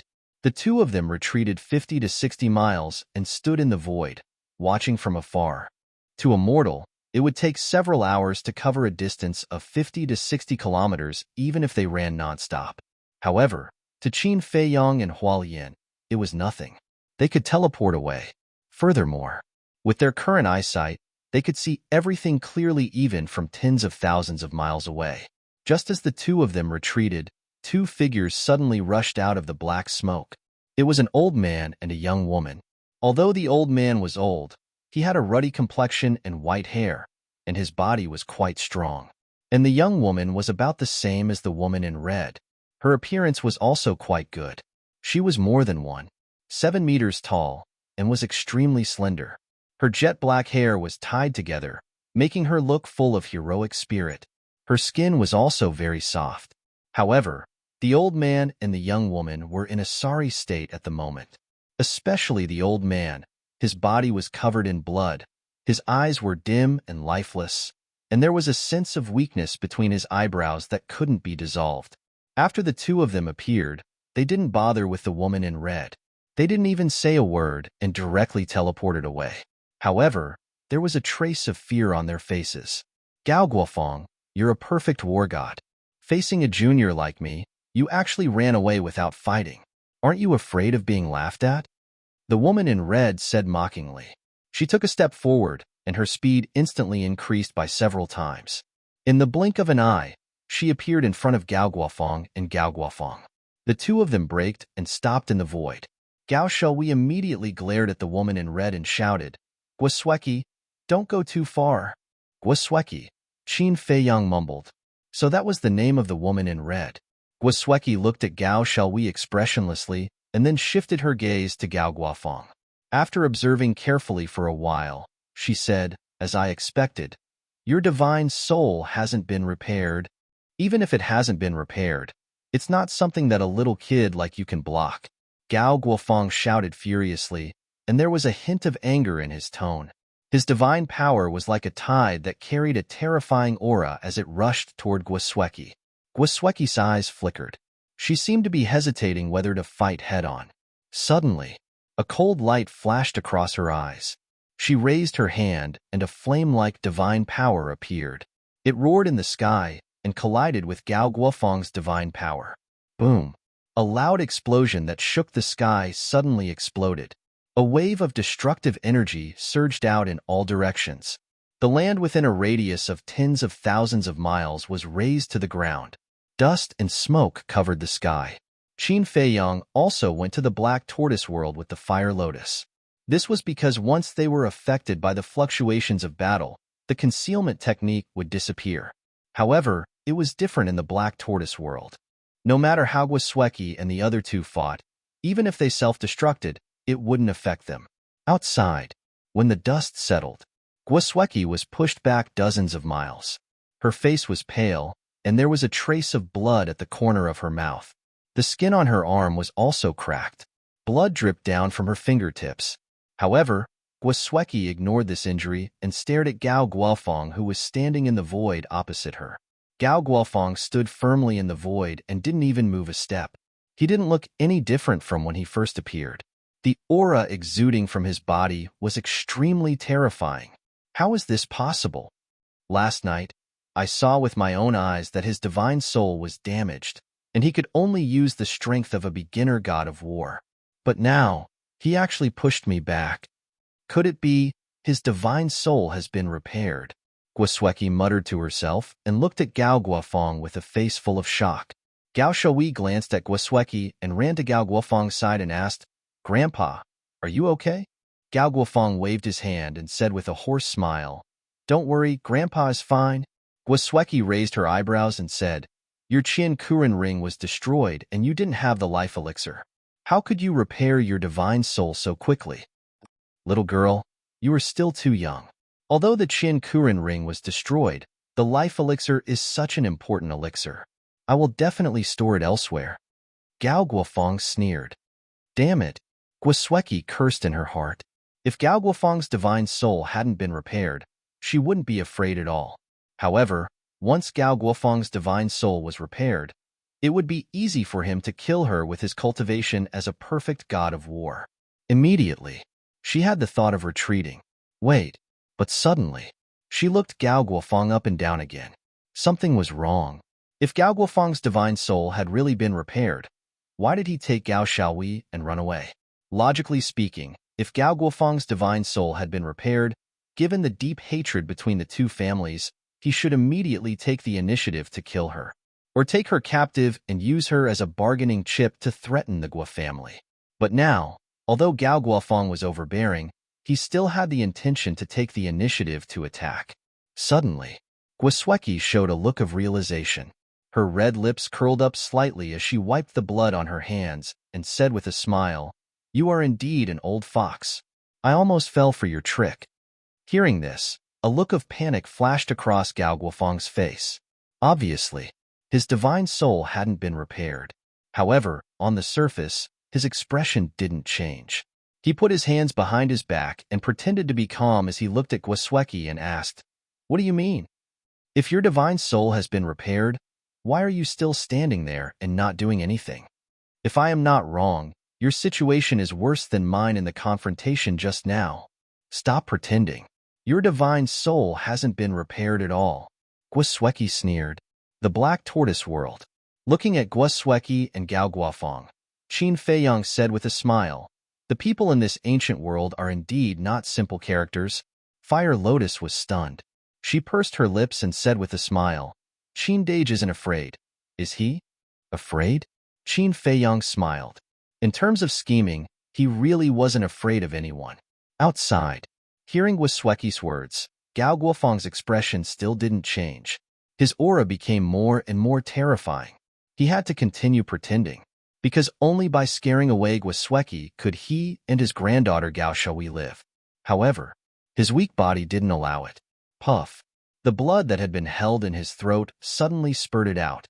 His face instantly became pale. His body kept shaking. Even standing seemed to be very difficult.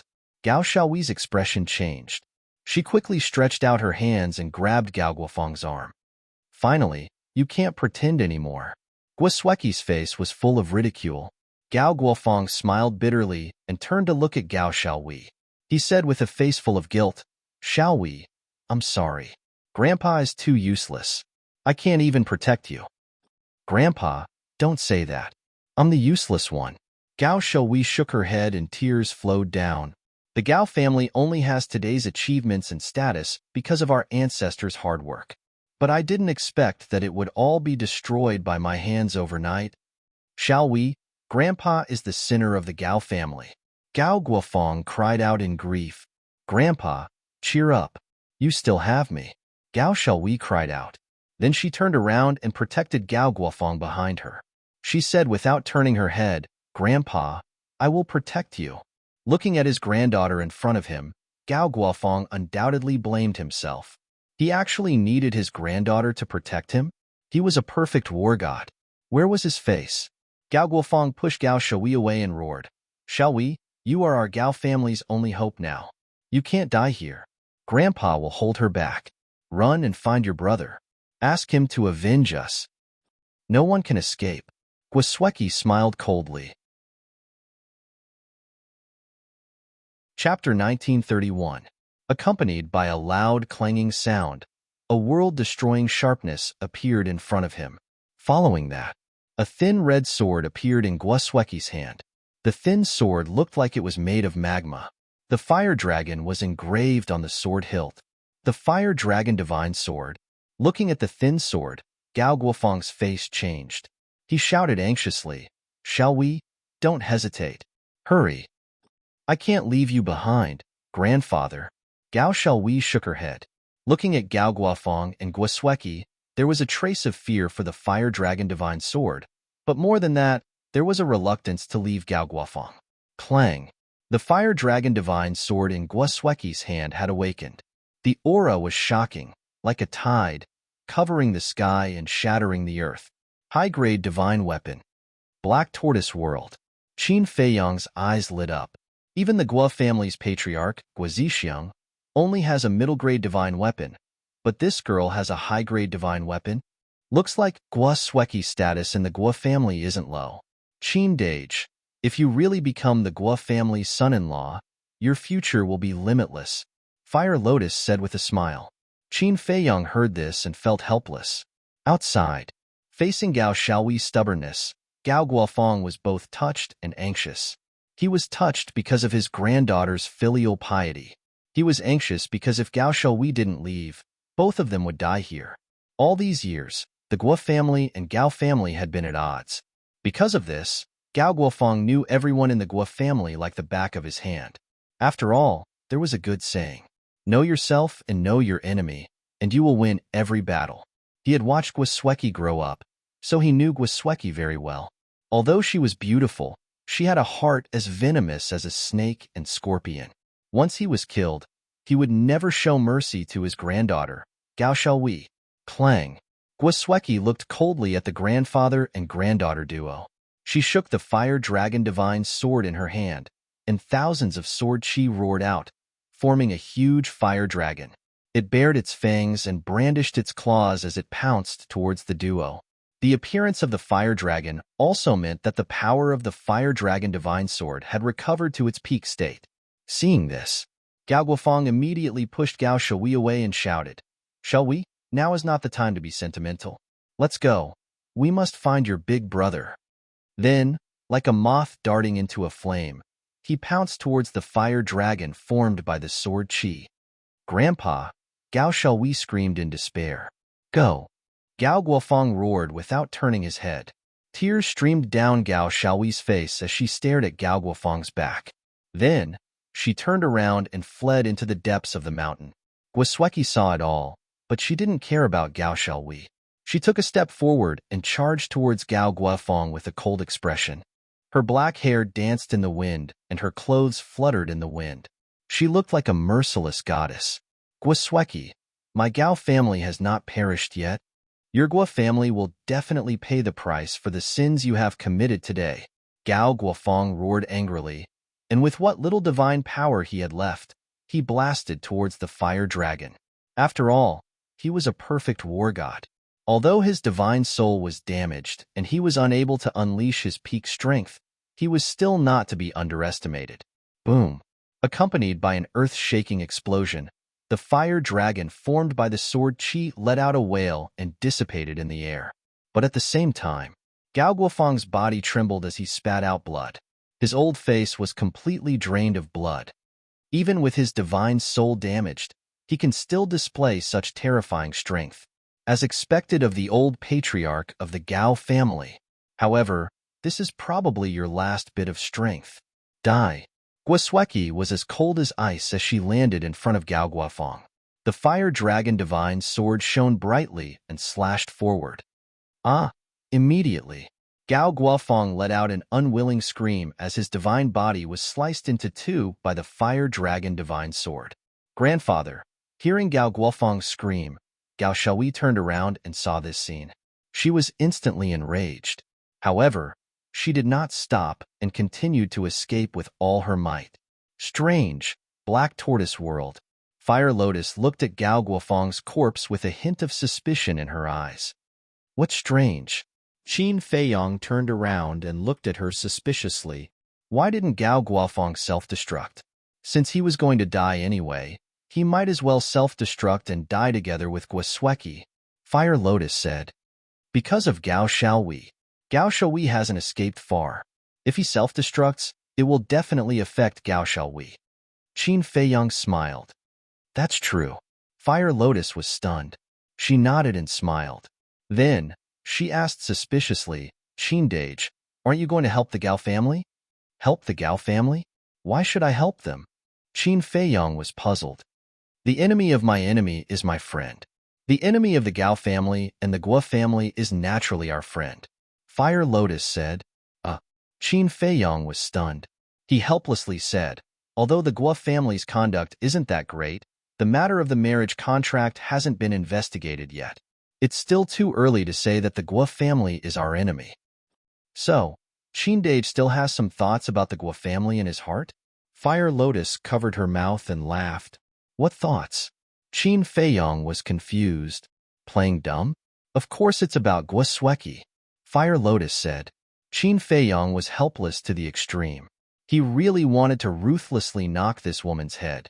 What was she thinking about all the time? However, as he spent more time with her, he realized that Fire Lotus was quite cute sometimes. Outside, the ground was in pieces. The magma was boiling. It was a scene of devastation. Gao Guofeng's body had already fallen and was swallowed by the red magma.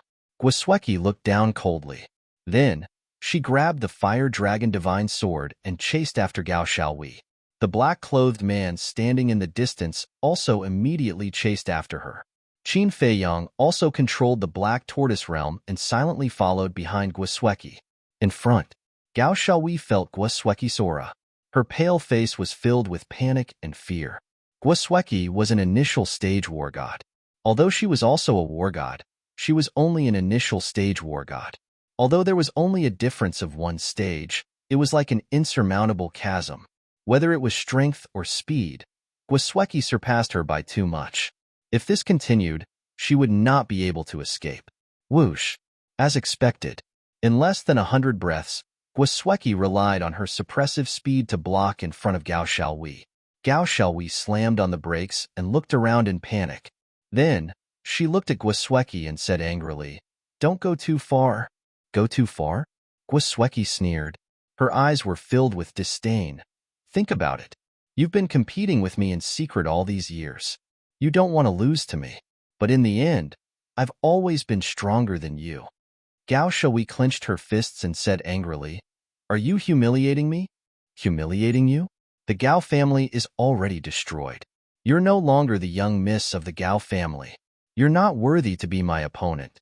What's the point of me humiliating you?" Guosweki said indifferently. Gao Xiaowei's face was red. She was ashamed and angry. "I just want to tell you something. In this world, there will only be one genius. No matter how hard others work, they're just green leaves." Guosweki said, "What an arrogant woman." Black Tortoise Realm, Qin Feiyong muttered. Fire Lotus said, "Although she's a bit arrogant, her words are reasonable." Qin Feiyong nodded. Outside, the black-clothed man also caught up and blocked Gao Xiaowei's path. Gao Xiaowei glanced at the black-clothed man, then looked at Guosweki and said, "Today, I'm in your hands. You can kill me or torture me, but there's a question that I can't figure out." The black-clothed man sneered. "Young miss, don't talk nonsense with her." Guosweki glanced at the confused Gao Xiaowei and waved her hand at the black-clothed man. Then, she looked at Gao Xiaowei and said, "Speak. The strength of our two families has always been on par. But why was my father's army wiped out in the land of the dead?" Gao Xiaowei said. Hearing this, Guosweki lowered her head. Her eyes flickered. Seeing that Guosweki was silent, the black-clothed man stared at Gao Xiaowei arrogantly and said, "Nonsense. Of course it's because the Guo family is stronger than the Gao family." "Impossible. In this battle in the land of the dead, both our families have the same number of people and divine weapons. Even if the Gao family loses, it's impossible for them to be wiped out." Gao Xiaowei shouted. "Battle?" Qin Feiyong was stunned. What was going on? Originally, he had thought that the Guo and Gao families were fighting over something in the land of the undead, and that was why they were fighting. But he did not expect it to be a battle. Then why did these two great clans want to fight? To fight for territory? That seemed to be the case. Because now, all the villages controlled by the Gao family had been taken over by the Guo family. Guosweki was silent for a long time. Then, she looked up at Gao Xiaowei and said coldly, "A loss is a loss. Why are you still asking so many questions?" Gao Xiaowei shouted, "I don't believe that the Guo family has the ability. So, you must have used some despicable means." "How dare you? The Guo family is upright. How can we use despicable means as you think?" Guosweki said angrily. Gao Xiaowei said, "Since you are upright, why are you beating around the bush?" "I'm not." Guosweki shook her head. "Ha ha, Guosweki, I didn't expect there to be something that you can't talk about. It seems that the Guo family's victory is not glorious." Gao Xiaowei laughed out loud, his face full of mockery. Hearing this, Guosweki clenched her fingers and said in a low voice, "Fine, I'll tell you. The reason why the Gao family was wiped out in the land of the dead was because of one person. Because of one person? Gao Xiaowei was stunned. She said angrily, "Who is so capable?"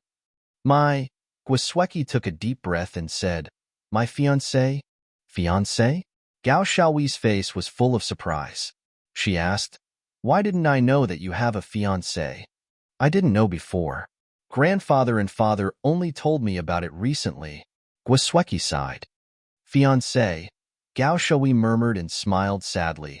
"I didn't expect that the Guo family would have such a powerful person." "Shut up. Guosweki, don't need to rely on anyone. Even without him, with my talent, I can destroy the Gao family sooner or later." Guosweki shouted. Literature Center. Chapter 1932. Qindage. Why do I feel like your fiancé is a disgrace in her eyes? Fire Lotus looked at Guosweki and asked suspiciously. She's not only an arrogant woman, she's also a very conceited and prideful woman. She doesn't want people to say that the Guo family relied on me to get rid of the Gao family. So, when Gao Xiaowei said that the Guo family had hooked up with a powerful person, to her, the word hooked up is a disgrace. Qin Feiyang smiled faintly. "So you're saying that she's unhappy that you interfered with the Guo and Gao family in the land of the dead?"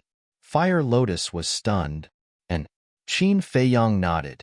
"She really doesn't know what's good for her." Fire Lotus shook her head. If it wasn't for Qin Feiyang, the final outcome would have been unpredictable. "Actually, I don't care about any of this. I just want to know if the marriage contract is real or fake." But now it seems that Guosweki doesn't know either. Qin Feiyang frowned. Outside, Gao Xiaowei looked at Guosweki and said, "I have no more questions. Please give me a quick death." "Okay." Guosweki nodded. The fire dragon divine sword in her hand emitted a destructive aura. However, just as she raised the fire dragon divine sword, just as Gao Xiaowei was about to die under the sword, she suddenly disappeared without a trace. And Guosweki's arm froze. The fire dragon divine sword stopped in the air and immediately released her divine sense in all directions. At the same time, the black-robed man's expression changed greatly, and he also released his divine sense. But the two of them searched tens of thousands of miles and didn't find the aura of a stranger, nor any traces of a spatial divine object. "Miss, what's going on?" The black-robed man ran in front of Guosweki and exclaimed, "Strange." Guosweki didn't answer. She looked around at the void, her bright eyes full of suspicion. The Black Tortoise World. A woman suddenly appeared in front of Qin Feiyang and Fire Lotus. It was Gao Xiaowei. That was right. The person who saved Gao Xiaowei from Guosweki's sword was Qin Feiyang. At this moment, Gao Xiaowei also sized up this unfamiliar place with a look of surprise and bewilderment.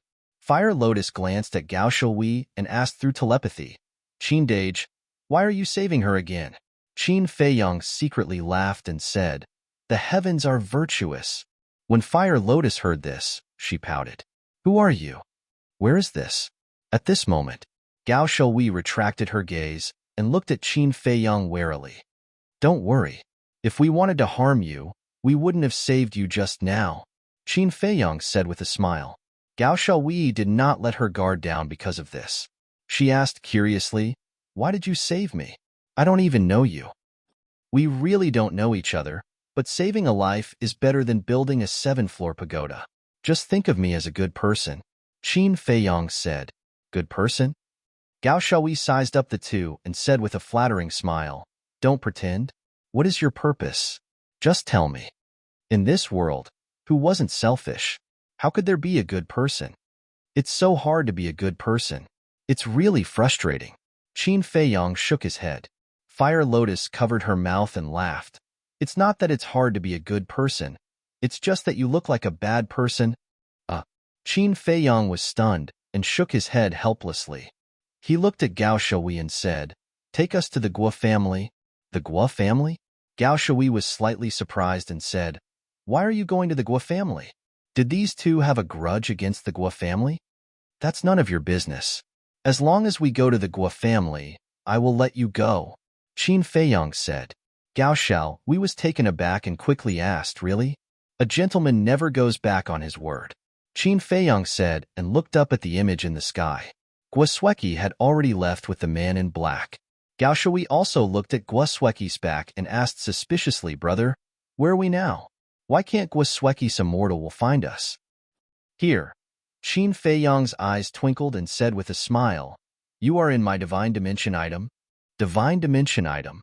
Gao Shui looked around in shock and mumbled, "A divine dimension item can escape the detection of a mortal will.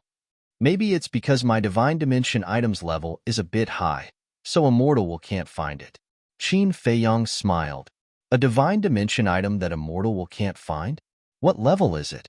Gao Shui was so shocked that she couldn't close her mouth. Fire Lotus was speechless. She actually believed your nonsense. How naive is this girl? How can anyone who has reached the divine war realm be naive? She didn't believe me at all. She's just pretending to be naive because she's in our hands. Qin Feiyang said telepathically. Pretending to be naive? Fire Lotus glanced at Gao Shui and her eyes twinkled. There's no need to expose her. Qin Feiyang said and then looked at Gao Shui with a smile. I'm a man of my words. Lead the way. Gao Shui said. Let's go southeast. Qin Feiyang immediately controlled the black tortoise world and under Gao Shui's guidance, it took them half an hour to arrive at a city. The city was located in the middle of a mountain and was about a dozen miles in size. Every street in the city was bustling with activity, Looking at the city outside through the black tortoise world, Gao Shui's eyes were filled with hatred. Do you hate the Guo family? Qin Feiyang asked with a smile. Of course. My Gao clan used to be as prosperous as this, but in a single night, we were all massacred. The Guo family is despicable. Guosweki's fiancé is even more despicable. Gao Shui clenched her fists and said. Qin Feiyang was stunned and asked calmly, Why do you hate Guosweki's fiancé? If it wasn't for him, would my father and the others have been wiped out in the land of the dead? If my father and the others hadn't died, would the Guo family have slaughtered my people and destroyed my family's land? Gao Shui said angrily, You can't blame him for this. After all, he's Guosweki's fiancé. It's natural for him to help the Guo family deal with your Gao family. Qin Feiyang said, What do you mean natural? He and Guosweki aren't even married yet. What right does he have to interfere with the grudges between our families? Gao Shui glared at Qin Feiyang and said, Okay. Take it that I've said too much. Forget it. Qin Feiyang hurriedly waved his hand and drove the black tortoise realm into the city. Wait, didn't you say that you would let me go after we arrived at the Guo family? Gao Shui said hurriedly. Are you sure you want to go out? Qin Feiyang asked. Yes. Gao Shui nodded. She felt that the man and woman in front of her were a little too mysterious. It was better to leave as soon as possible. Qin Feiyang nodded and said with a smile, Okay, I'll send you out now. Now? Gao Shui was stunned and immediately became angry. She shouted, You've already entered the city. Isn't sending me to my death if you send me out? Why are you so unreasonable? Didn't you say you wanted to go out? Qin Feiyang frowned. Gao Shui was so angry that she gritted her teeth and trembled. She did say that she wanted to go out, but she didn't say that she wanted to go out here. How much time would it take if he sent her out of the city first? If you don't dare to go out, then shut up. Qin Feiyang glanced at her indifferently and then carefully observed the situation in the city. There were more than 100,000 people in the entire city. Every one of them had the aura of cultivation. In other words, there wasn't a single mortal in this city. Moreover, he sensed hundreds of fake gods' auras. Hundreds of fake gods. Just the Guo family alone was already so powerful. The ancient world was truly a frightening place. Qin Feiyang controlled the black tortoise realm and flew straight to the center of the city. Because in the central area, he sensed dozens of war gods' auras. One of them was especially terrifying. It was a perfect war god. Needless to say, the owner of this aura must be the Guo family's old patriarch. However, the old patriarch's aura revealed a trace of weakness. Very soon, Qin Feiyang controlled the black tortoise realm and landed in the sky above a courtyard. This courtyard was located in the center of the city and occupied a large area. There was a small stream, a rockery, a pavilion, and a garden. Beside one of the rockery, there was a two-story pavilion. The pavilion looked very old and the decorations were very simple, but it was very clean and tidy. It really surprised me, Qin Feiyang said with a smile. He thought that this place would be quite luxurious, but he didn't expect it to be so simple. The first impression it gave was quite good. That's not right. Why is this place different from what I've seen before? Gao Xiaohui's voice suddenly sounded. Qin Feiyang was stunned and turned to look at Gao Xiaohui. He saw Gao Xiaohui scanning the courtyard with a puzzled expression. What's different? Qin Feiyang asked suspiciously. I know the Guo family situation very well. In the past, this place could be said to be filled with jewelry and splendor. Why has it become so simple now? What the hell is the Guo family doing? Are they hiding something? Gao Xiaohui shook her head with a puzzled expression.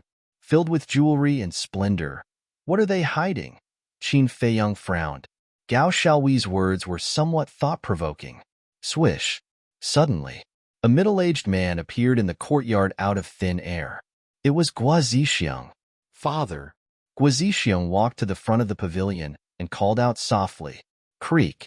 After a while, the door of the pavilion opened and a white-haired old man in black walked out slowly with a silver-white walking stick. Gao Xiaohui said, He is the old patriarch of the Guo family, Guo Sueki's grandfather. Old patriarch. Qin Feiyang looked at the old man and Guo Zixiang, his eyes flickering. After the old patriarch came out, Guo Zixiang immediately went forward to support him and asked with concern, Father, how are your injuries? This Gao Guofeng's strength is indeed not simple. Facing my attack, although he was not prepared at all, he still seriously injured me. The old patriarch sighed deeply and looked at Guo Zixiang with a smile. But don't worry, it's not a big problem. That's good. Guo Zixiang breathed a sigh of relief. The old patriarch asked, Have you found Gao Guofeng and Gao Xiaohui? Chapter 1933. Guo Zixiang said, I came here to report this matter to you, father. Speak. The old patriarch said. Guo Zixiang said, Xueqi sent me a message saying that she found Gao Guofeng and killed him. Good, good, good. That lass is indeed our Guo family's pride. The old patriarch was elated when he heard the news. Yes, even though Gao Guofeng's soul was damaged, his strength shouldn't be underestimated. Being able to kill him is enough to prove Xueqi's ability. Guo Zixiang said with a smile. It's all thanks to you, father. The old patriarch laughed heartily. Guo Zixiang hurriedly waved his hand and said, No, no, no. I don't dare to take all the credit. If you hadn't spent so much effort to nurture Xueqi, would she have her current achievements? You stinking brat. Why are you still being so polite with me? The old patriarch rolled his eyes at Guo Zixiang. Guo Zixiang smiled embarrassedly and said, But what? The old patriarch was suspicious. The smile on Guo Zixiang's face disappeared, and he said solemnly, Gao Xiaohui didn't die. What? Gao Guofeng died. So why didn't Gao Xiaohui die? Did Gao Xiaohui break through to the low-level war god realm? The old patriarch was shocked. No. Guo Zixiang shook his head. The old patriarch was puzzled. If she didn't break through, how did she escape from Xueqi's hands? Guo Zixiang said, According to Xueqi, she was rescued by someone. Someone? What does that mean? The old patriarch was puzzled.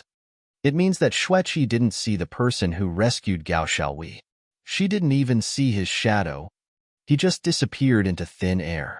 Guo Zixiang said, Disappeared into thin air. The old patriarch muttered. His gaze was gloomy. Suddenly, he thought of something and said in shock, Could it be Gao Xiaolong? Impossible. If it was Gao Xiaolong, he would definitely kill Xueqi before leaving. However, the person who rescued Gao Xiaohui didn't make a move against Xueqi. Guo Zixiang shook his head. This is strange. If it wasn't Gao Xiaolong, who could it be? The old patriarch frowned. The Black Tortoise World. Qin Feiyang looked at Guo Zixiang and Gao Xiaolong on the screen and asked, Gao Xiaohui, who is Gao Xiaolong? Gao Xiaohui said, Gao Xiaolong is my older brother. Blood brother? Qin Feiyang was stunned. He turned to look at Gao Xiaohui and said, The person your grandfather asked you to find is him? That's right. My brother is much stronger than Gwasweki. If my brother was here, the Gua family wouldn't dare to do anything to the Gao family, even if they were given hundreds of guts. Gao Shui coldly snorted. Then where is he now? Qin Feiyong was suspicious. Gao Shui replied, Nine Heavens Palace. Nine Heavens Palace? Qin Feiyong was stunned. He looked at the fire lotus and asked, Where is the Nine Heavens Palace? I don't know either. Fire Lotus shook her head. What? You don't even know about Nine Heavens Palace? Are you people from this continent, or not? Gao Shui looked at the two of them in shock. Cough, cough. Qin Feiyong coughed dryly and smiled. We siblings have been living in seclusion with our master since we were young, so we don't know anything about the outside world. Even if you live in seclusion, it's impossible for you not to know about Nine Heavens Palace. Nine Heavens Palace is very famous. In the entire northern region, who doesn't know about it? Gao Shui said. Qin Feiyong said calmly, It's that famous? Of course. Nine Heavens Palace is the strongest force in the northern region. It can even be said that it's the ruler of the northern region. The disciples of Nine Heavens Palace, no matter where they go, they are respected by thousands of people. And my brother is a disciple of Nine Heavens Palace. When he returned home last year, he had already broken through to the high-level war god realm. Gao Shui said proudly. So powerful? Qin Feiyong and Fire Lotus revealed a shocked expression, but they were pondering in their hearts. Outside, the old patriarch took a deep breath, raised his head and looked at Guazixiang. It's best if we can find Gao Shui, but it doesn't matter if we can't. The most important thing now is to quickly take over the Gao family's territory. What about Gao Xiaolong? This person is a disciple of Nine Heavens Palace, and his talent is outstanding. Keeping him alive will always be a threat. Guazixiang asked. Gao Xiaolong. The old patriarch pondered for a moment. A cold light flashed across his eyes, and he sneered, Don't worry, this old man has already made arrangements. Guazixiang was startled for a moment, then came to a realization and laughed. Father is indeed a treasured blade. Haha. The old patriarch laughed and said, Go and do your work. Yes. Guazixiang respectfully replied, then turned and left. Wait. But suddenly, the old patriarch called out to Guazixiang again. Guazixiang turned his head and asked suspiciously, Father, do you have any other orders? The old patriarch said, Is there still no news of Qin Feiyong? No. Guazixiang shook his head. It's already been a few days. Why is there still no news of him? Could it be that he has already died in that mountain range? The old patriarch was bewildered. I don't know. Guazixiang said. The old patriarch thought for a moment, then gritted his teeth and said, No, this old man must go and take a look personally. Father, you mustn't. There are ferocious beasts everywhere in that mountain range. Not to mention that you are injured now. Even if you were in your peak condition, once you set foot in there, it would be difficult for you to escape unscathed. Guazixiang's face changed, and he hurriedly said, Of course, this old man knows. But you know how important Qin Feiyong is to our Gua family. If something happens to him, then our efforts will be in vain. The old patriarch said in a low voice. I know. Guazixiang nodded, and after a moment of silence, he smiled. Father, how about this? You rest well, and I will go and look for him. Okay. The old patriarch nodded and said, You must find him, and make sure that he and Xueqi get married smoothly. I understand. Guazixiang nodded. The old patriarch waved his hand, indicating for Guazixiang to leave, but then he suddenly said, Oh, by the way, does Xueqi have any objections to this marriage? Guazixiang sighed and said, This lass is somewhat resistant to it. For the sake of our Gua family's future, even if she is resistant, she must get married. After all, that marriage contract was forged with great difficulty by imitating Qin Beishan's handwriting, and it was also with great difficulty that I managed to make Qin Feiyong believe it. So, we mustn't let this lass's stubbornness ruin all of our efforts. The old patriarch said, I understand, and I will try my best to persuade her. Guazixiang nodded and replied, Moreover, only Guada, you, and I know whether the marriage contract is real or fake. You mustn't tell anyone else, especially Xueqi. Go. After the old patriarch spoke, he waved his hand. I will take my leave. Guazixiong bowed respectfully, then turned around and left with large strides. This marriage contract is really fake. The Black Tortoise world. Qin Feiyong clenched his fists, and his eyes flashed with shocking killing intent. So, Guoshueqi's fiancé is Qin Feiyong. That damned bastard. He harmed my Gao family. I will not let him off. Just as Qin Feiyong was feeling vexed, Gao Xiaoyi's voice suddenly rang out. Qin Feiyong turned to look at Gao Xiaoyi and saw that her face was filled with resentment. Qin Feiyong could not help but smile bitterly in his heart. He did not expect to get into so much trouble as soon as he arrived in the ancient world. What a headache. Fire Lotus glanced at Gao Xiaoyi and said telepathically, Qin Dage, the Gao family is really innocent. Qin Feiyong sighed and said, It's my fault. I acted rashly without investigating properly. Then, what should we do now? Fire Lotus asked in her heart. Since they dared to trick me, they will have to pay the price. Qin Feiyong's eyes flashed with a cold light. I am asking Gao Xiaoyi how to deal with this matter. Fire Lotus said in her heart. Qin Feiyong glanced at Gao Xiaoyi and frowned. Gao Xiaoyi did not know that the enemy she was looking for was right next to her. She lowered her head and frowned. There was a trace of suspicion on her face.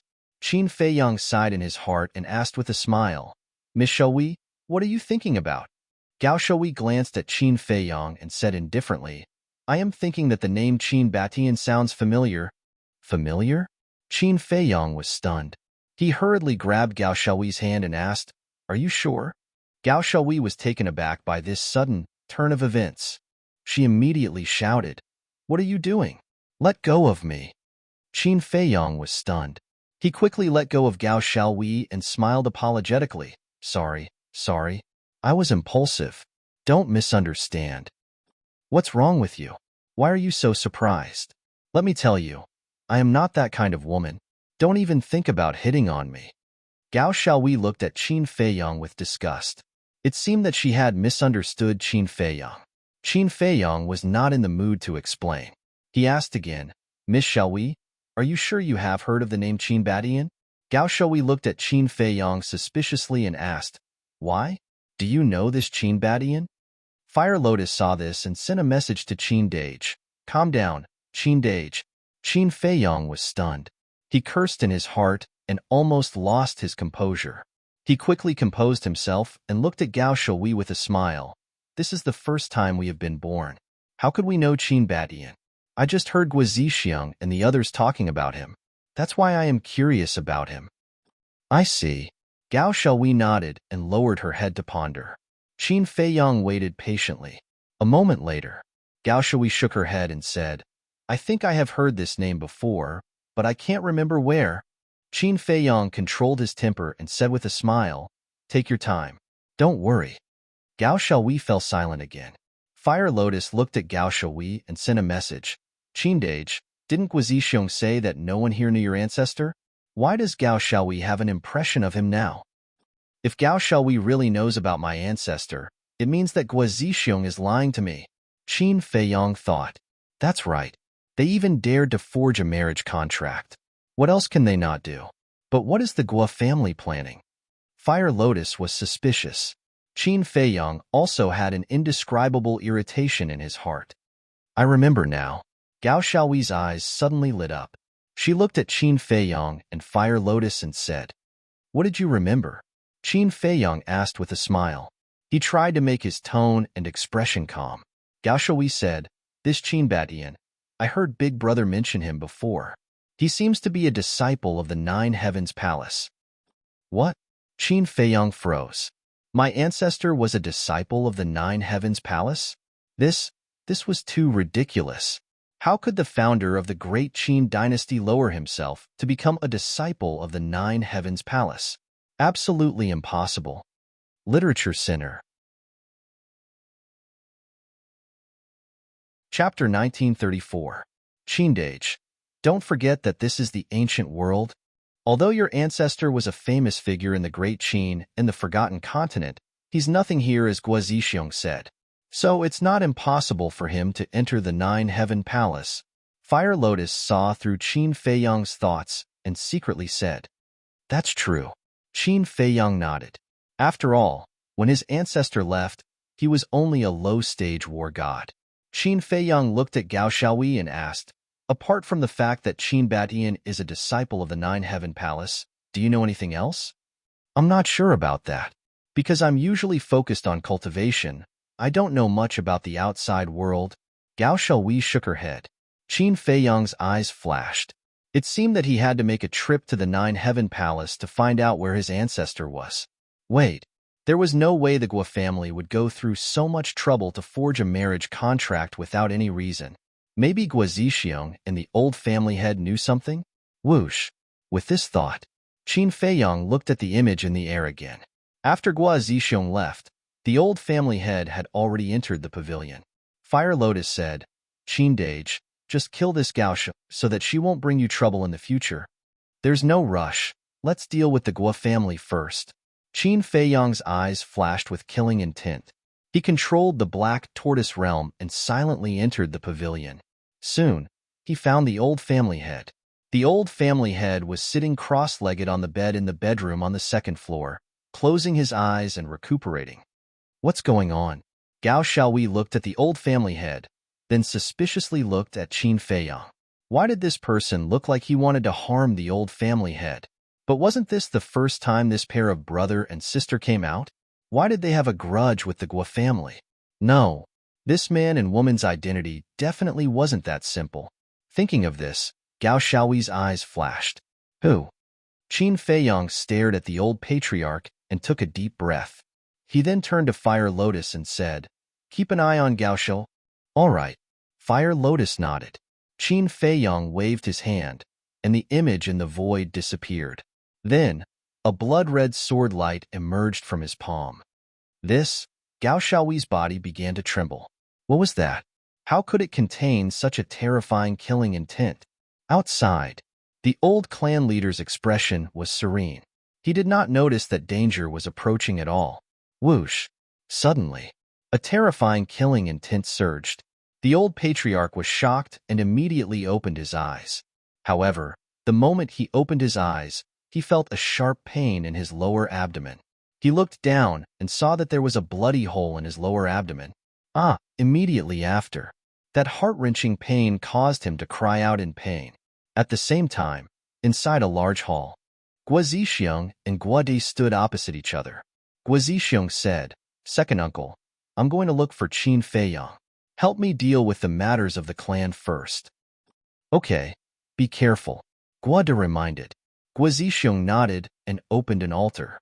However, at this moment, the two of them suddenly felt a terrifying killing intent and the scream of the old patriarch. "What's going on?" The two of them were surprised. "Not good," its father's voice. "Second uncle, quick," Guo Zixiong exclaimed. The two of them immediately rushed out of the hall and rushed towards the courtyard. One of them was a greater success war god, and the other was a lesser success war god. Naturally, their speed was extraordinary. In just 2 blinks of an eye, they reached the top of the attic and directly rushed into the old patriarch's bedroom from the balcony on the second floor. However, there was no one in the bedroom. "Father?" Guo Zixiong called out anxiously. Guo De immediately released his divine sense to search the courtyard. His face gradually turned pale as he looked at Guo Zixiong and said, "I can't find any trace of your father. Second uncle, Lord Father might have met with misfortune. Look." Guo Zixiong pointed at the bed. There was a pool of blood on it. How could this be? Guo De looked at the blood and his eyes trembled. "Quickly inform all the war gods and false gods in the clan to stop what they're doing and go look for father. If he's alive, I want to see him. If he's dead, I want to see his corpse." Guo Zixiong shouted. "Okay." Guo De nodded and hurriedly left. The realm of Black Tortoise. Deep in the desert, an old man with white hair stood in the yellow sand while holding his bleeding abdomen. It was the old patriarch. However, at this moment, he looked up at the sky, his eyes filled with shock and fear. In the sky, Qin Feiyong stood with his back facing the old patriarch with his hands behind his back. There was an image in the sky in front of him. The image was showing the scene inside the attic. He silently looked at Guo Zixiong in the image. His eyes were filled with coldness. Who are you? What conflict do I have with you? Why do you want to harm me? Seeing that Qin Feiyong didn't speak for a long time, the old patriarch shouted anxiously. Because Qin Feiyong's back was facing him, he didn't know that the person standing in front of him was Qin Feiyong. Who am I? Qin Feiyong murmured and said indifferently, haven't you been looking for me? Now that I'm standing in front of you, you still don't know who I am? Been looking for you? Are you crazy? Do I know you? The old patriarch said angrily. Qin Feiyong waved his hand, and the image disappeared. Then, he slowly turned around and faced the old patriarch. You, this. The old patriarch's eyes immediately widened in disbelief. Qin Feiyong said, it seems that Guo Zixiong has already told you my appearance. You are Qin Feiyong. The old patriarch was shocked.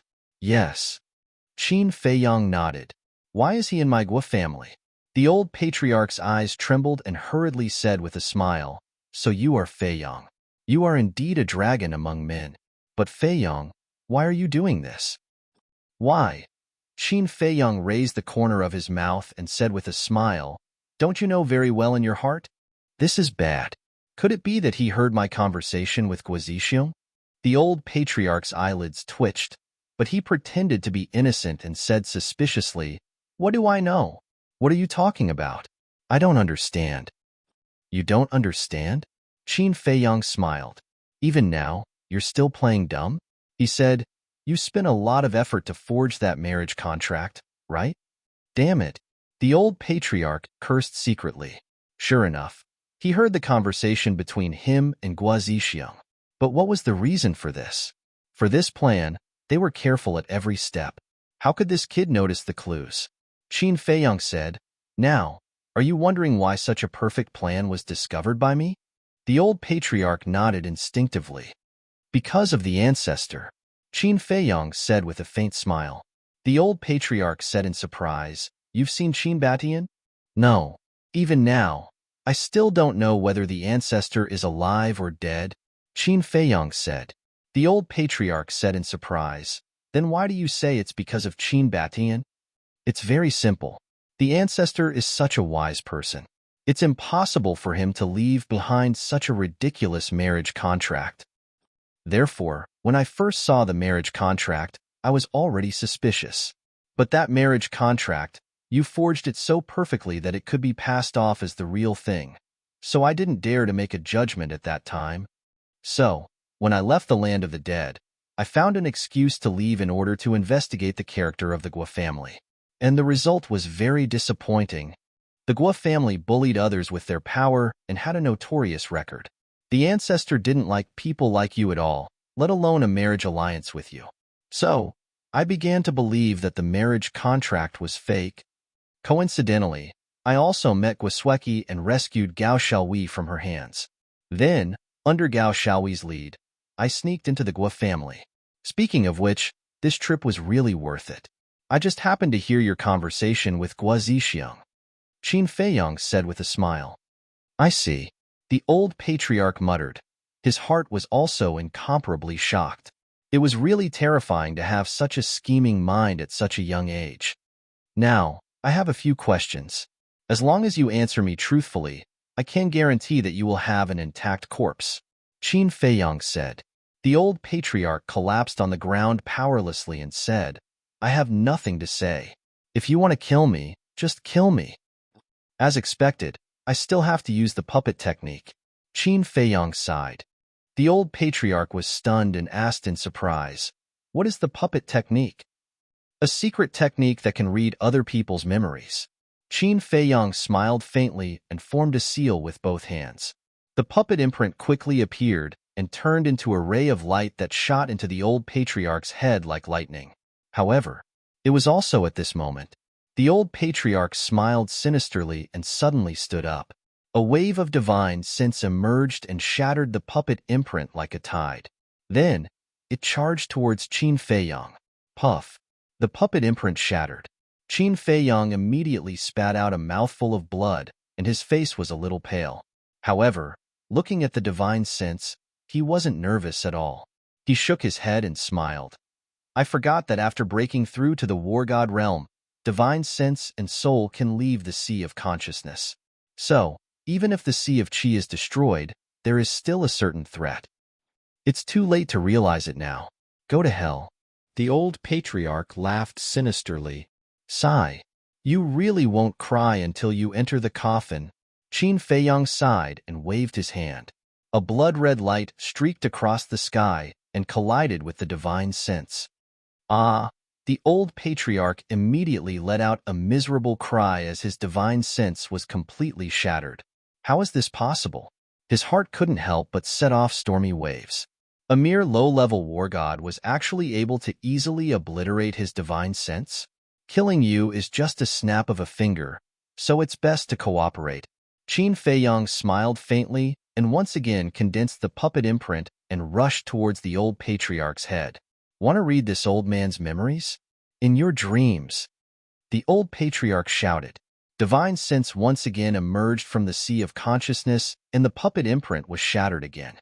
Qin Feiyang suffered a backlash again. Blood flowed from the corner of his mouth, and his brows were tightly knitted. It seems that the puppet technique wasn't very useful against a war god, especially against someone like the old patriarch whose cultivation was higher than his.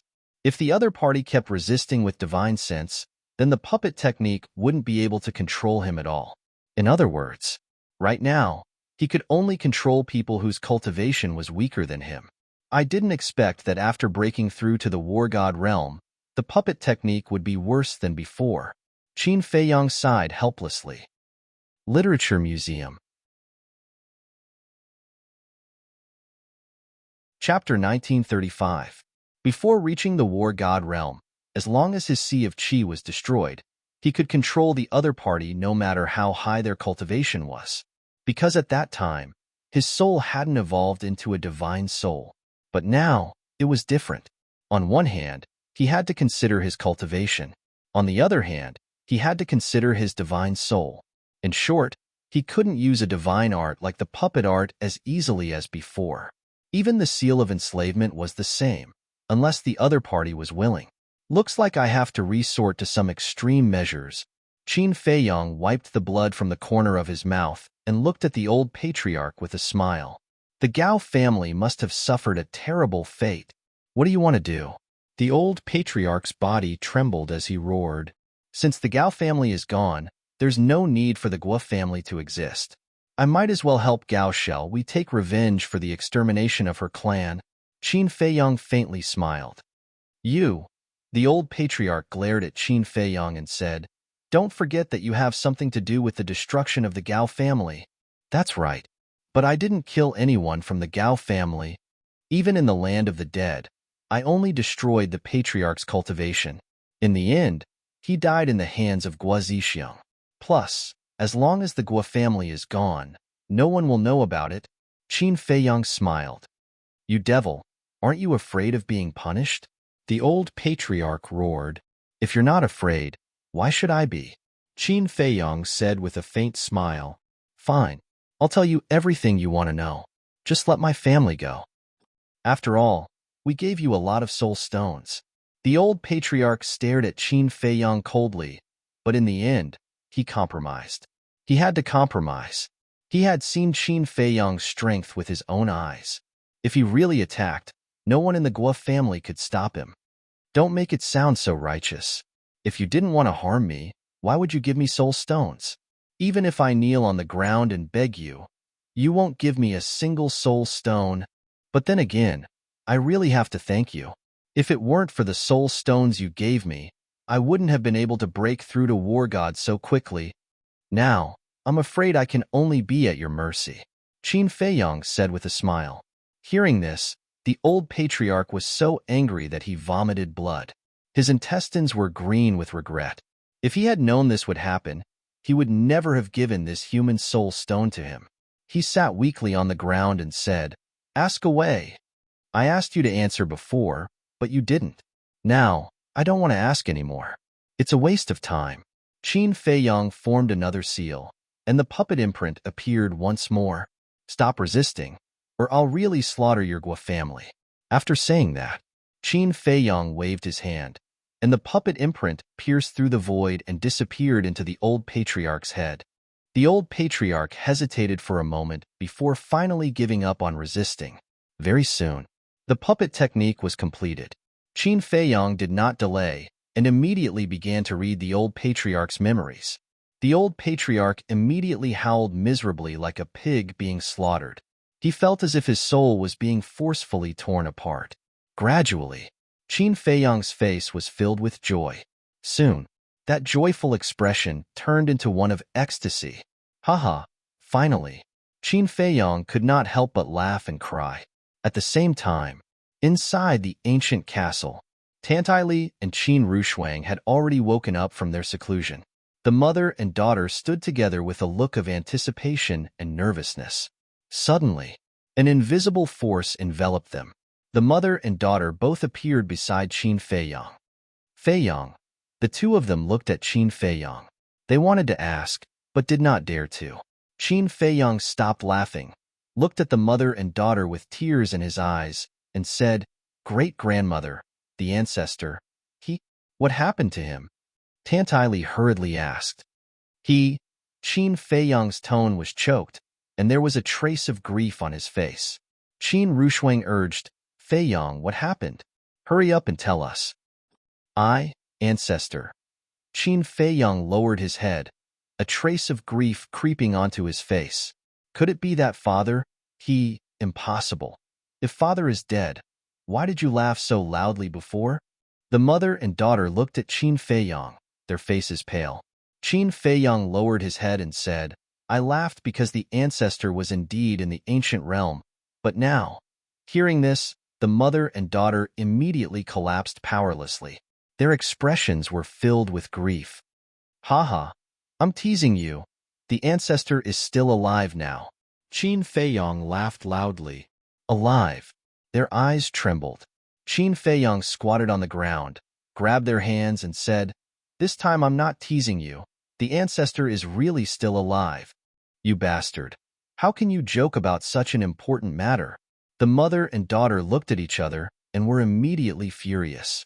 They raised their fists and hammered Qin Feiyang's body like a storm. Qin Feiyang did not resist and looked at the mother and daughter with a smile on his face.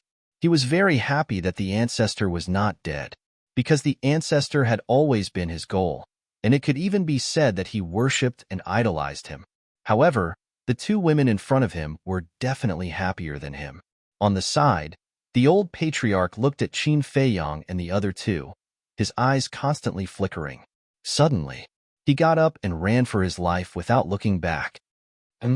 Seeing this, the mother and daughter finally calmed down and hurriedly reminded Qin Feiyang.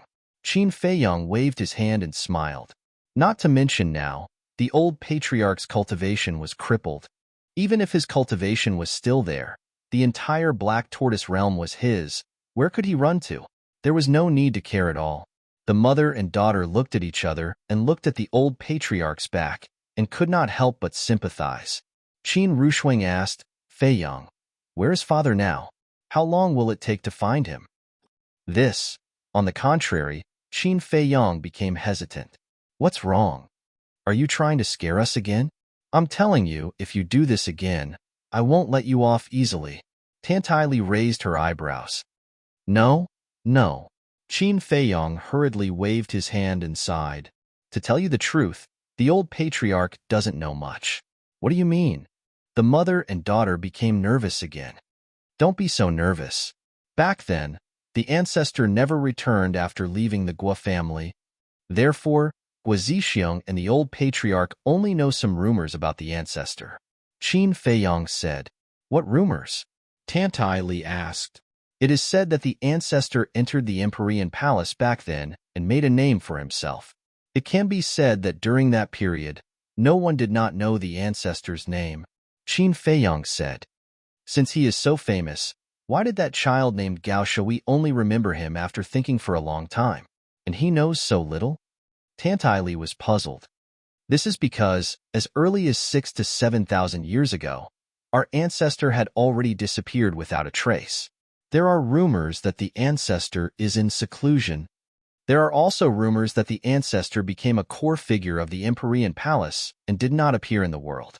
There are even rumors that the ancestor went to travel the continent. Think about it.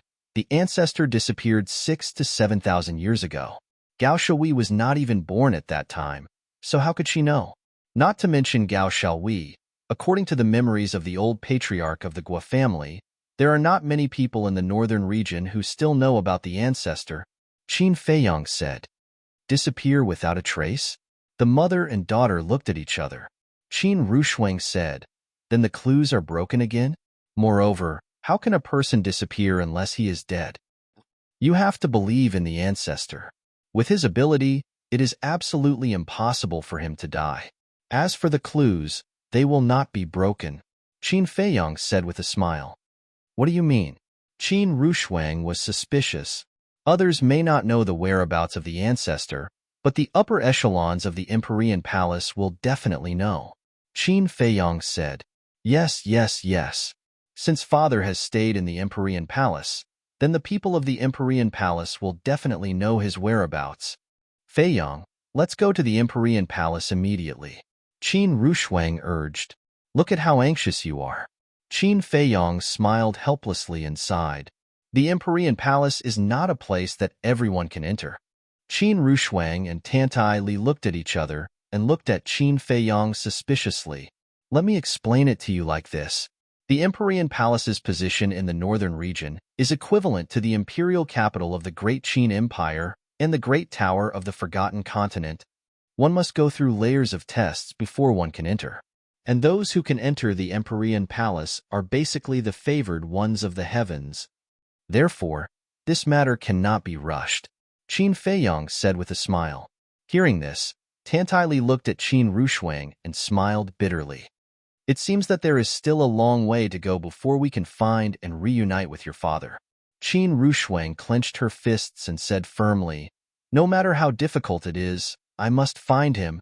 Tantai Li rubbed Qin Rushuang's head and felt sorry for her. Then, she looked at Qin Feiyang and asked, why did the Guo family forge the marriage contract? Because of ambition.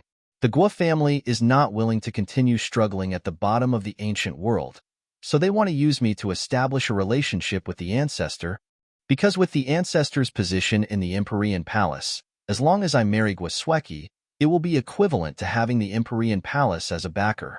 Even if the ancestor is not in the Empyrean Palace now, with the ancestor's prestige, the Guo family can still reap many benefits. The most important thing is the purple gold dragon blood, Qin Feiyang said. Purple gold dragon blood? The mother and daughter frowned. Yes, the purple gold dragon blood flowing in the ancestor's body is no longer a secret in the northern region. There are even rumors that the reason the ancestor has such heaven-defying talent and can rise in such a short time is entirely because of the purple gold dragon blood. Therefore, the Guo family wants me to marry Guosweki and give birth to a few descendants with the purple gold dragon blood. In this way, the Guo family can still rise even without the ancestors and my help. Qin Feiyang said, haha, so that's how it is. The Guo family is really scheming. They are completely using you as a tool to give birth to children. Qin Rushuang covered her mouth and laughed. Qin Feiyang's face was full of helplessness. Tantai Li said, does Guosweki know about this? No. Qin Feiyang shook his head. She can't even control her own marriage. She doesn't even know anything. What a pitiful child. Tantai Li shook her head and sighed. After pondering for a while, she said, by the way, how is the relationship between your ancestor and the Guo family? Literature Museum. Chapter 1936. Qin Feiyang pondered for a while and frowned. I can't explain their relationship. Didn't you read the old patriarch's memory? Why can't you explain it clearly? The mother and daughter were puzzled. Qin Feiyang said, back then, our ancestor stayed with the Guo family for a while and then left without saying goodbye. The Guo family members don't know what he was thinking. Left without saying goodbye? Tantai Li frowned. Mother, did you think of something? Qin Rushuang asked. Tantai Li said, Your father has a good character. If there wasn't a special reason, he wouldn't have left without saying goodbye. Qin Rushuang said, Then what do you think the special reason is? I think he might have found out about the Guo family's character but didn't want to reveal it, so he left without saying a word. Tantai Li said. Qin Feiyong's eyes lit up and he said with a smile, Great-grandmother, what you said makes sense. Tantai Li waved her hand and said with a smile, I'm just guessing and don't take it seriously. However, Guo Zixiong's family has a good plan. Mother, why are you still praising them? Qin Rushuang was a little dissatisfied. Of course, I have to praise them. You dare to scheme against Feiyong? How audacious. Tantai Li chuckled. Qin Feiyong and Qin Rushuang looked at each other. Why did Tantai Li's tone sound a little off? Tantai Li looked at Qin Feiyong with a smile and asked, Feiyong, what do you think we should do? It seems that great-grandmother is angry. Qin Feiyong muttered to himself, but he was very touched. Great-grandmother was angry because the Guo family had schemed against him. In other words, she was fighting for him.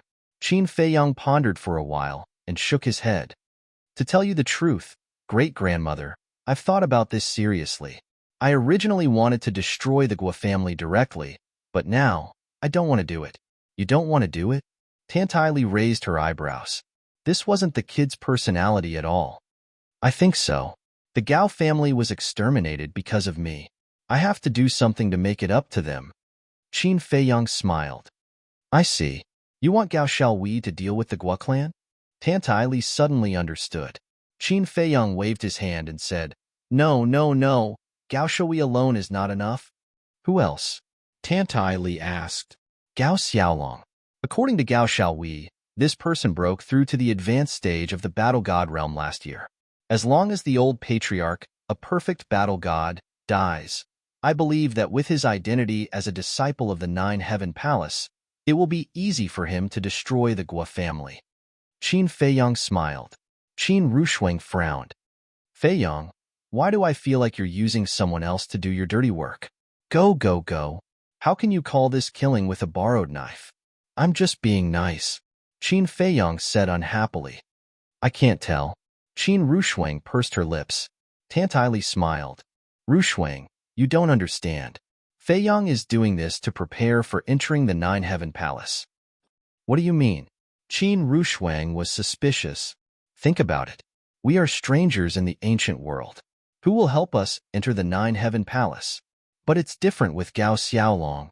Gao Xiaolong is a disciple of the Nine Heaven Palace. He must have some connections in the Nine Heaven Palace. With his help, wouldn't it be easier to enter the Nine Heaven Palace? Tantai Li smiled. So that's how it is. Qin Rushuang suddenly understood. She looked at Qin Feiyong and smiled. In other words, you're trying to curry favor with others? Can you not make it sound so bad? This is not a waste of resources. Qin Feiyong was speechless. Yes, yes, yes. What you said makes sense. Qin Rushuang rolled her eyes and frowned. But I'm thinking, is this necessary? Father has such a high status in the Nine Heaven Palace. As long as we show our identity, won't the people of the Nine Heaven Palace come to welcome us? You're thinking too simply. As the saying goes, the tallest tree in the forest will be destroyed by the wind. Our ancestor was so talented that he must have aroused the jealousy of many people. Moreover, we don't know what's going on with our ancestor. So, at this time, if we reveal our identity in advance, it might backfire. Qin Feiyong said. Rushuang, do you see? This is the brain. Every time you do something, you have to consider all aspects. Otherwise, one wrong step will result in your death. Tantai Li said.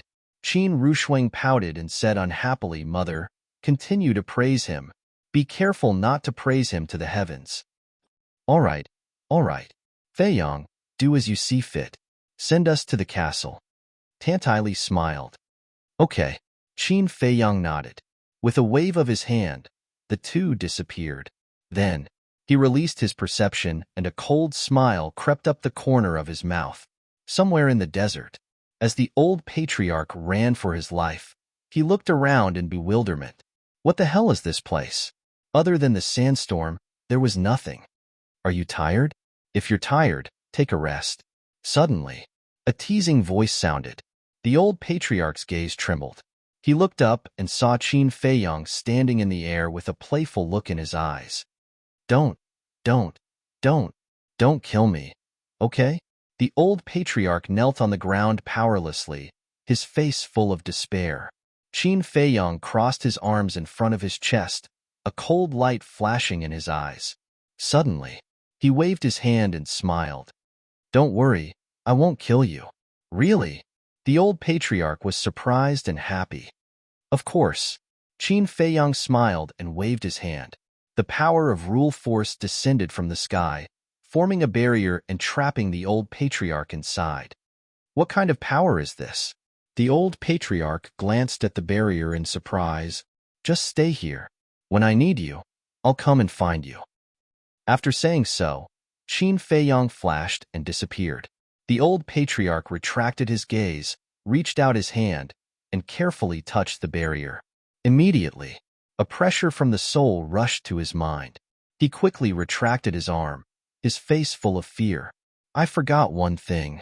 At this time, Qin Feiyang appeared again and glanced at the old patriarch's index finger. There was a black ring on his index finger. Qian Kuan ring. Shua. Qin Feiyang stepped on the barrier and smiled. Give me your Qian Kuan ring and your divine artifact.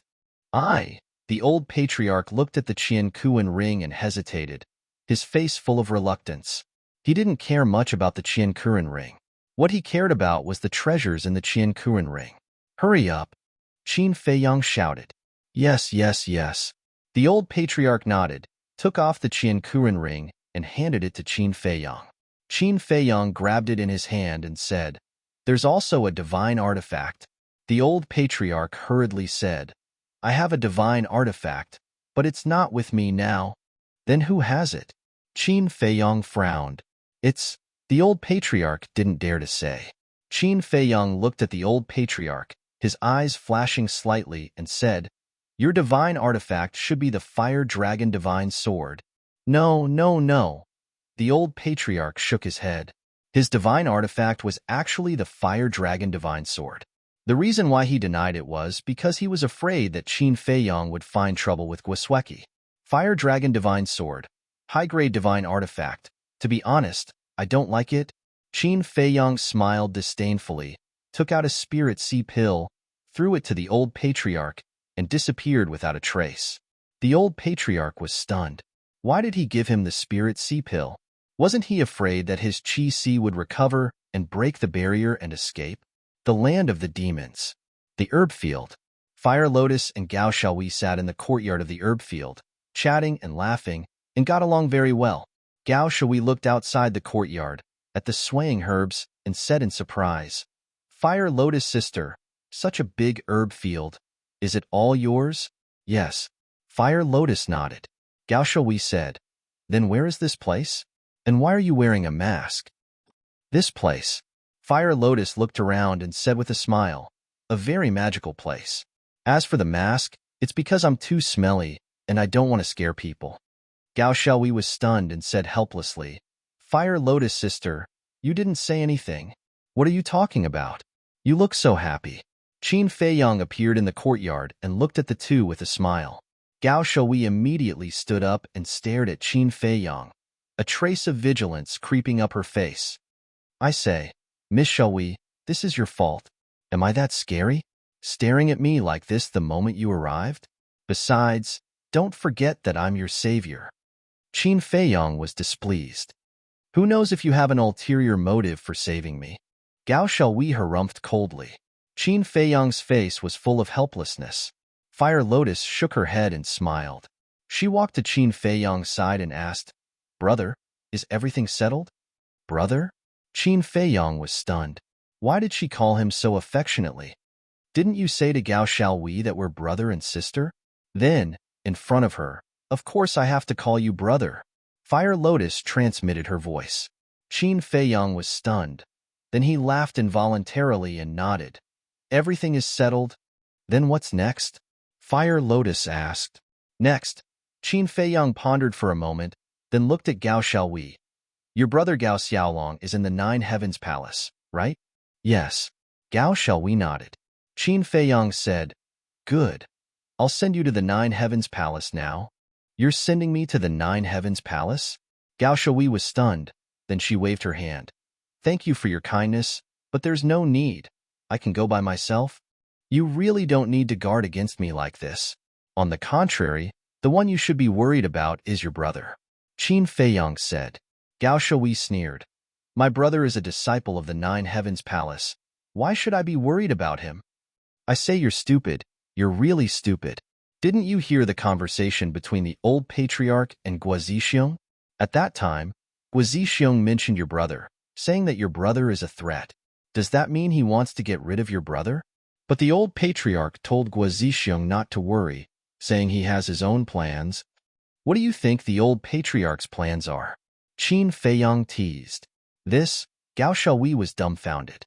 Qin Feiyang said, "Let me tell you, there is only one plan, and that is to spend money to buy your brother's life. Now, tell me, should I be worried about your brother?" "Yes, yes, yes," Gao Shui nodded repeatedly, then looked at Qin Feiyang in a daze, asking, "Then, what should I do now?" Literature Museum. Chapter 1937. Is there a need to ask? Contact your elder brother immediately, Qin Feiyang said. "Yes, yes, yes." Gao Shui nodded, but her face suddenly stiffened. She looked at Qin Feiyang and said bitterly, "My Chinkoan bag and image crystal were destroyed by the Guo family. I can't contact my elder brother." Qin Feiyang frowned. When he was at the volcano, he seemed to have heard Guosweki and the black-clothed man say that Gao Shui and Gao Guofeng's Chinkuan bags and Chinkuan rings were destroyed. This was a bit difficult. Qin Feiyang asked, "Is there no one else who can contact your elder brother?" "No. Those who can contact my elder brother have been killed." Gao Shui shook her head. Qin Feiyang pondered for a while and said, "It seems that we can only go to the Ninth Heaven Palace first and find a way to find your elder brother. Then let's go quickly," Gao Shui urged. Qin Feiyang's eyes flashed slightly and said, "Before we set off, I still need to do something." "What is it?" Gao Shui was suspicious. "It has nothing to do with you." Qin Feiyang glanced at her indifferently. With a wave of his hand, an image appeared in the void. In the image, Guazixiong stood in front of the bed, looking at the bloodstains on the bed with a gloomy face. Swish! Suddenly, a woman in red appeared next to Guazixiong out of thin air. Looking at this woman, Gao Shui's eyes flashed with hatred. Because this woman was Guosweki. "Father, what's going on?" As soon as Guosweki appeared, she saw the bloodstains on the bed and asked Guazixiong, "I don't know either. Just now, I was going to look for Qin Feiyang, but suddenly I heard your grandfather scream. When your second uncle and I rushed here, there was nothing but these bloodstains." Guazixiong shook his head. "What about grandfather?" Guosweki's face turned pale and asked, "He's also missing." Guazixiong clenched his hands and shouted, "Damn bastard! Who is it? Come out." "Missing? Could it be the same person who saved Gao Shui?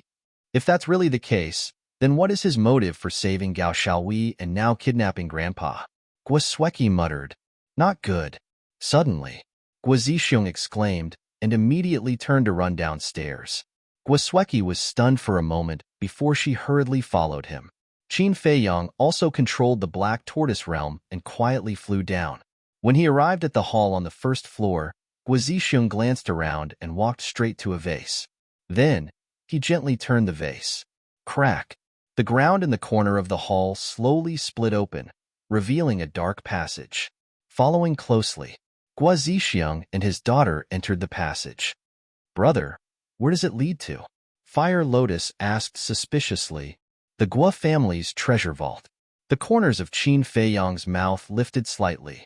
He controlled the Black Tortoise realm and flew in. "So this is what you want to do." Fire Lotus suddenly smiled. Gao Shui couldn't help but size up Qin Feiyang and his daughter. She asked suspiciously, "What grudge do you have with the Guo family? You won't even let go of the treasure vault." Qin Feiyang laughed. "We just came out of seclusion. What grudge could we have with the Guo family? We are helping you vent your anger." Gao Shui was stunned. They were not related to her. Helping her vent her anger? That's bullshit. The secret passage was not long. Soon, they saw a stone door in front of them. The stone door was tightly shut and emitted a strong aura. Guazixiong ran to the stone door and pressed down on a stone brick beside the stone door. The stone door immediately opened. A secret room about 100 feet wide appeared in front of them. Inside the secret room, there were rows of iron shelves neatly placed on top of which were thousands of chinquin bags. So many chinquin bags, how many treasures are there? Fire Lotus was dumbfounded. Apart from the chinquin bags, there were also some knives, spears, sticks, jade boxes, and iron boxes. Gao Shui snorted. How can the Guo family have so many treasures? Half of the treasures here belong to the Gao family. You are from the Gao family? Fire Lotus was stunned. Qin Feiyang laughed. Fire Lotus, think about it. After the Guo family gets rid of the Gao family, will they let go of the Gao family's treasure vault? Fire Lotus was slightly taken aback and laughed. Looks like we are quite lucky to get the treasures of two families. Qin Feiyang was also full of smiles. There must be a lot of soul stones and divine crystals here. Wait. Didn't you say you would help me vent my anger? But why does it sound like you want to take all the treasures here? Gao Shui hurriedly said. Qin Feiyang said, since we are here, we must take them all. No. If you are helping me vent my anger, then you should return the treasures to the Gao family. Gao Shui said. Qin Feiyang and Fire Lotus were stunned. Return? Was this woman really that naive? How could she think like that? Qin Feiyang said with a smile, Miss Shui, don't think too much. The things here have nothing to do with you. You? Gao Shui glared at Qin Feiyang. This bastard was a bandit. In the secret chamber, Guazixiong checked around and finally let out a long breath. He looked at Guosweki and smiled. Fortunately, nothing is missing. Let's go out and find your grandfather. Okay. Guosweki nodded. The father and daughter turned and walked out of the treasure vault. After closing the stone door, they left directly, unaware that the person they were looking for was in the treasure vault. The treasure vault? Qin Feiyang was standing in front of an iron shelf, holding a chinquin bag and looking down. Fire Lotus was also holding a jade box in her hand, looking curiously at the things inside. Gao Shui looked around, her eyes darting around. Suddenly, her eyes were fixed on a row of iron shelves behind her. On the third level of the iron shelf, there was a black iron box, about the size of a palm, rusty and inconspicuous. But looking at the iron box, Gao Shui's eyes lit up. She glanced at Qin Feiyang and Fire Lotus.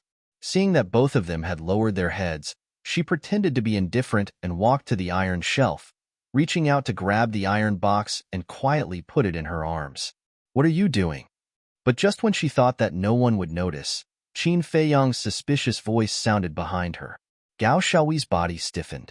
She slowly turned her head around and saw that Qin Feiyang was already standing behind her. At that moment, he was looking at her with a pair of ridiculing eyes. I didn't do anything?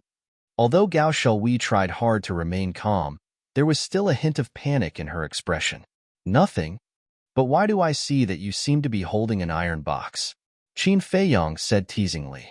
When Gao Shui heard this, she subconsciously covered her chest.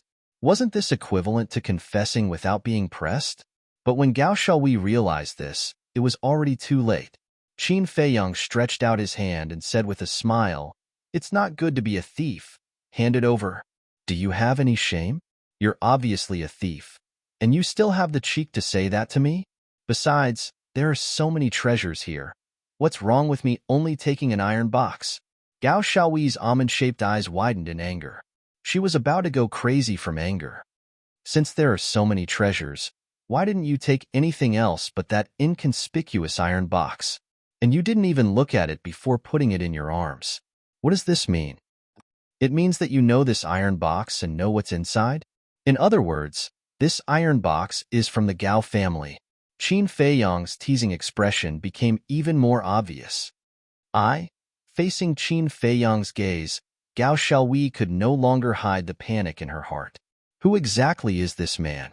How could she have seen through so much with just these insignificant actions? Don't test my patience. Even the old patriarch is no match for me, not to mention you. Hurry up. Qin Feiyang said with a smile. Big brother, I beg you, just give me this iron box. Is there really nothing in this iron box? Gao Xiaohui looked at Qin Feiyang pleadingly with a pitiful look. If the hard way didn't work, then he would use the soft way. Chapter 1938. Qin Feiyang didn't say anything. He just looked at her with a smile. She wouldn't budge. Seeing this, Gao Xiaohui decided to act shamelessly. She stuck out her chest, raised her back, and glared at Qin Feiyang. Search me if you dare. Hey, do you think I don't dare? After Qin Feiyang finished speaking, he grabbed Gao Xiaohui's arm with one hand. His other hand reached into Miss Gao's bosom with lightning speed and took away the metal box. Gao Xiaohui was dumbfounded. Then, her cheeks turned red. Bastard, hooligan, how dare you ruin my innocence, you scoundrel. I'll kill you. However, just as Gao Xiaohui pounced towards Qin Feiyang with bared fangs and brandished claws, Hualien stepped in front of Qin Feiyang. With bone-chilling coldness in her eyes, she coldly said, Miss Gao Xiaohui, don't push your luck. Looking at Fire Lotus's eyes, Gao Xiaohui couldn't help but feel a sense of fear. She felt as if she was facing the god of death. This was completely different from the Fire Lotus she had seen before. Hualien had always been very kind and gentle, which made Gao Xiaohui think that Hualien was a docile and obedient girl. So when she suddenly saw the other side of Fire Lotus, she couldn't accept it for a while. As for Qin Feiyang, he simply ignored Gao Xiaohui and directly opened the metal box. Inside, there was a green ring that looked like it was carved out of a piece of jade. It was bright and shone with divine light. Qin Feiyang took out the ring and looked at it curiously. He found that it was an interspatial ring. An interspatial ring could only be opened and used after it was owned by a drop of blood. Qin Feiyang glanced at Miss Gao and entered the Black Tortoise realm alone. He cut his finger, and a drop of purple gold dragon blood fell on it. Immediately, the interspatial ring emitted wisps of blurry purple gold light. He had to keep the fact that he had the purple gold dragon blood a secret for now. After Qin Feiyang recognized him as the owner, he immediately checked the Cosmos Ring. When he saw the things inside the Cosmos Ring, a trace of pleasant surprise appeared on his face. The interspatial ring was filled with soul stones. He estimated that there were at least 3,000 to 4,000 of them. No wonder Gao Xiaohui wanted the metal box so badly. It turned out that there were so many soul stones hidden inside. Whoosh! After Qin Feiyang sent the soul stone to the castle, he took a look at the old patriarch's interspatial ring. Aside from some pills, there were also a few hundred soul stones. There were more than 2,000 divine gems. Qin Feiyang also sent them to the castle. He would count them when he had time. Subsequently, with the emerald interspatial ring in his hand, he reappeared in the treasury. As soon as Qin Feiyang appeared, Gao Xiaohui stared at the interspatial ring in his hand. Fire Lotus asked suspiciously, Brother, what's inside? 3,000 to 4,000 soul stones. Qin Feiyang smiled. So that's how it is. Hualien said with a smile. Qin Feiyang said, let's see if there are any other soul stones. Okay. Fire Lotus nodded. The two of them immediately got busy.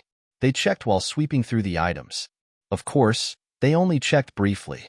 After all, there were so many interspatial bags and boxes. If they counted them one by one, they didn't know how long it would take. Gao Xiaohui, on the other hand, could only watch angrily the whole time. In the end, the entire treasury was swept clean by Qin Feiyang and Fire Lotus. Most of the items in the interspatial bags were herbs. The jade box and the metal box were mostly battle arts and divine arts. And the sabers, spears, sticks were also divine artifacts. However, there weren't many divine arts or divine artifacts in them. Of course, they wouldn't know the details until they counted them. They also found a lot of divine gems, at least 100,000, but they didn't find a single soul stone. In other words, there were only 3,000 to 4,000 soul stones in the entire treasury. Miss Xiaohui, there are thousands of villages under your Gao family and Guo family's rule. They give you offerings every year. This number is not small. But why are there only so few soul stones you have accumulated over the years? Qin Feiyang walked to Gao Xiaohui and frowned. What do you know? Both of our families have dozens of war gods and hundreds of false gods. Each of them needs soul stones. The soul stones handed over by those villages aren't enough for us, so it's not easy to accumulate 2 to 3,000, 3 to 4,000. Gao Shui snorted. That's true. Qin Feiyang nodded, thought for a moment, and said, then this time, why did you two families want to fight? The Guo family provoked the battle. According to our investigation, it seems that the Guo family gave the soul stones to someone and didn't have any savings, so they wanted to challenge our Gao family. The loser will hand over all their savings and territory. Gao Shui said. I see. Qin Feiyang was enlightened. Fire Lotus snickered. Qin Dage, so you're the fuse of this battle. Me. Qin Feiyang was dazed. Yes. Didn't you hear what Gao Shui said? The Guo family challenged the Gao family because they gave the soul stones to someone? Fire Lotus thought. Qin Feiyang was shocked, then he couldn't help but smile wryly. Thinking about it, it did seem to be the case. The Guo family gave the soul stones to him, so they must be looking for soul stones, so they targeted the Gao family. Fire Lotus smiled and said, you don't have to blame yourself, because the Guo family and the Gao family are the same. That makes sense. Qin Feiyang smiled and glanced at the treasury again. Seeing that there was nothing left, he threw the yin and yang ring to Fire Lotus. What are you? Fire Lotus caught the yin and yang ring with a shocked expression. Qin Feiyang smiled and said, you've been running all over the place with me. No matter what, I have to give you some compensation. Compensate? Fire Lotus was stunned. Then she teased. Aren't you afraid that your sister-in-law will be jealous? Jealous? How is that possible? Your sister-in-law is knowledgeable, gentle, and considerate. Qin Feiyang smiled and took the two back to the Black Tortoise realm. Then, he used the Black Tortoise realm to break through the secret chamber, rushed out of the underground, and flew into the sky. The attic also shattered with the sound. Fire Lotus gladly accepted the gift. However, Gao Shui, who was standing at the side, was extremely displeased, because the yin and yang ring belonged to the Gao family. After Qin Feiyang left with the Black Tortoise realm, Guo Zixiong and Guo Sueki both landed in the sky above the courtyard. Looking at the destroyed pavilion and the large hole in the ground, his entire body emitted a monstrous, murderous aura. Then, the two of them entered the treasure vault through the hole. Looking at the empty treasure vault, the anger in their hearts instantly exploded. The treasury had actually been ransacked. Sueki, give the order immediately. No matter who they are, no matter where they are, find them and make them pay. Guo Zixiong roared. Yes. Guo Sueki nodded, glanced at the treasury, and left with a gloomy face. P.S. Late update, late blessing. I wish everyone a happy Lantern Festival. By the way, there are 3 chapters tomorrow.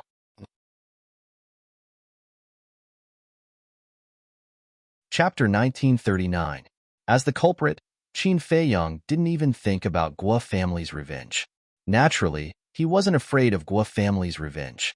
At this time, while driving the Black Tortoise world at lightning speed, he was playing with an interspatial ring. This wasn't the interspatial ring he gave Fire Lotus, but the one he snatched from the old patriarch. Interspatial bags and interspatial rings really couldn't be compared. No matter how big the interspatial bag was, there was still a limit. But the space inside this interspatial ring was several li wide. Who knew how many things it could hold? Even those who didn't know would think that it was a spatial divine item. After playing with it for a while, Qin Feiyang put it on his finger. Needless to say, the size was quite suitable. Bandit, hooligan, Gao Shui had been eyeing Qin Feiyang from the side, but she couldn't do anything to Qin Feiyang. Fire Lotus also wore an interspatial ring and asked, Brother, do you know the location of the Nine Heavens Palace? Yes. It's in the old patriarch's memories. Qin Feiyang nodded. How far is it? Fire Lotus asked. Quite far. At our current speed, it'll take at least a few years. We can't even teleport an altar there. Qin Feiyang said. So far? Fire Lotus raised her eyebrows. Yes. This northern domain is really big. Qin Feiyang smiled and led the two out of the Black Tortoise world, immediately activating an altar. Although he didn't have a teleportation altar, The old patriarch's interspatial ring had more than a dozen altars. The three stepped onto the altar and descended in the air above a mountain. Following closely, Qin Feiyang took out another altar. Although a teleportation altar couldn't directly reach the Nine Heavens Palace, it could be used continuously. This was the same route the old patriarch used to go to the Nine Heavens Palace. Brother, you've read the old patriarch's memories. You should know how he's going to deal with Gao Xiaolong, right? Fire Lotus suddenly asked. When Gao Xiaohui heard this, she immediately looked at Qin Feiyang nervously. Qin Feiyang glanced at Gao Xiaohui and shook his head. I don't know. Don't know? Fire Lotus was stunned. She looked at the smile on Qin Feiyang's face, then glanced at Gao Xiaohui and immediately understood. She was deliberately toying with Gao Xiaohui. As expected, after hearing Qin Feiyang's reply, Gao Xiaohui immediately frowned and said, How can you not know after reading the old patriarch's memories? Perhaps I was careless and didn't retrieve any memories related to this. Qin Feiyang said seriously. How could you be so careless? Gao Xiaohui said angrily. She even believed Qin Feiyang's nonsense. This has nothing to do with me. Why should I care so much? Qin Feiyang looked at her indifferently, then stepped onto the altar. Fire Lotus held back her laughter and followed behind Qin Feiyang. Gao Xiaohui chased after them and said angrily, How can you be like this? Haven't you heard of the saying, when you help someone, help them to the end? Accompanied by Gao Xiaohui's angry voice, the three of them appeared in the air above a desert. In the desert, a sandstorm filled the sky. One after another, terrifying auras made one's hair stand. Obviously, in this desert, there were many terrifying fierce beasts hiding. However, Qin Feiyang didn't stop. Activating another altar, he left the desert and appeared in the air above an ice field. The cold wind was biting cold, bone-piercing. Not there yet? Fire Lotus asked. Soon, Qin Feiyang took out another altar. Throughout the entire process, Qin Feiyang activated a total of 10 altars. Finally, a vast mountain range entered their line of sight. In the mountain range, there were overlapping mountains and old trees with roots. And at the end of the mountain range, there was a vast sea that stretched as far as the eye could see. In the mountains, the torrential rivers were connected to the sea. Ferocious birds and ferocious beasts soared and roared in the forest. Here, there were green mountains and clear waters. Waterfalls could be seen everywhere. The environment was quite good. However, danger lurked everywhere, because the fierce beasts here were generally at the war god and monarch level. Qin Feiyang even felt an existence that surpassed the monarch level. And at the peak of the tallest mountain in the mountain range, that giant mountain was more than 10,000 zhang tall. The peak of the mountain was covered in white fog. In the fog, an ancient stairway to heaven could be vaguely seen. Qin Feiyang looked up at the peak of the mountain and said, The Nine Heaven Palace that the old patriarch knew ended here. Fire Lotus said, You mean the old patriarch only came here? That's right. According to his memories, the stairway to heaven at the peak of the mountain leads to the Nine Heaven Palace. Although the entrance is right in front of you, other than the disciples of the Nine Heaven Palace, everyone can only stop here. Whoever dares to trespass will be killed without mercy. Qin Feiyang said. Then what should we do? Gao Xiaohui looked helplessly at Qin Feiyang. If they couldn't enter the Nine Heaven Palace, they wouldn't be able to contact her big brother, Gao Xiaolong. Qin Feiyang said, Wait for me here. I'll go up and take a look. Then you have to be careful. Fire Lotus warned. Qin Feiyang nodded and soared into the sky, flying towards the mountain peak. At the same time, he took off his universe ring and put it in his clothes. He also took out a set of shabby clothes from his universe bag and put them on, pretending to be a country boy who had never seen the world. This way, if the people of the Nine Heaven Palace asked, he could pretend not to know. The mountain peak. It was as if a giant axe had flattened it, and it was paved with a layer of black stone bricks that had been there for a long time. The stairway to heaven was located in the middle of the mountain peak, slanting upwards, extending into the clouds. Qin Feiyang landed on the mountain peak and immediately saw an old man in white sitting cross-legged beside the stairway to heaven, motionless like a stone statue. The old man had white hair and a white beard, and his face was wrinkled.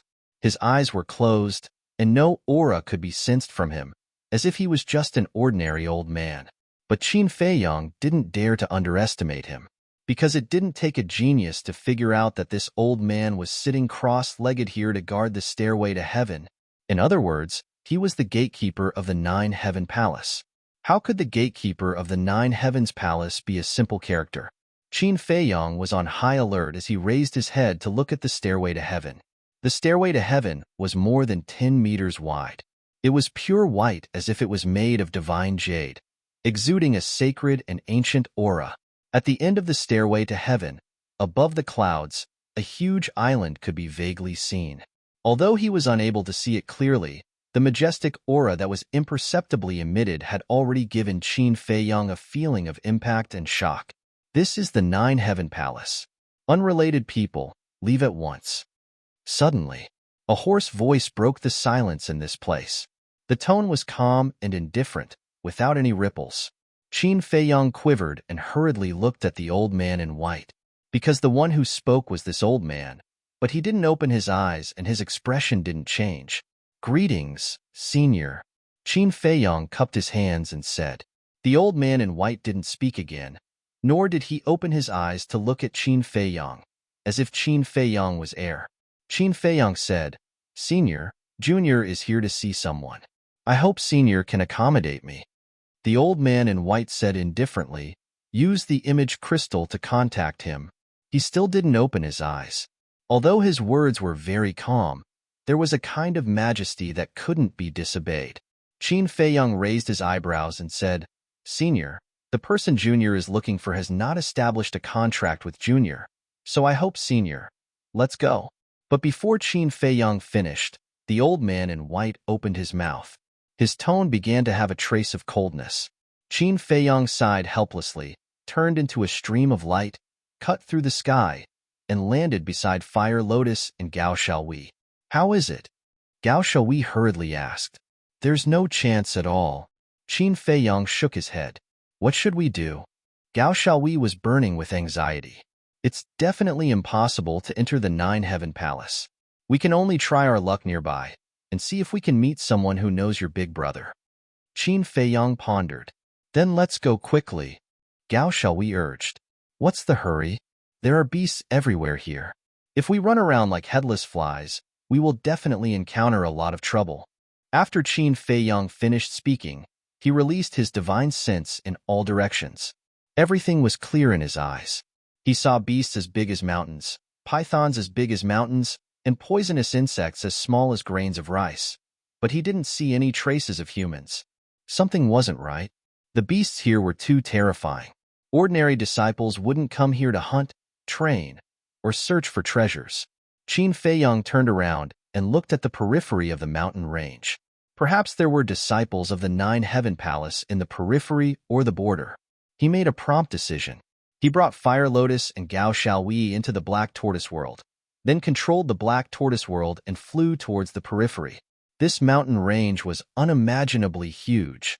The number of beasts was also beyond imagination. If they didn't directly teleport in, with their strength, they wouldn't be able to reach the Nine Heaven Palace. Time flew by, and a day passed. The beasts they encountered finally had a change in strength.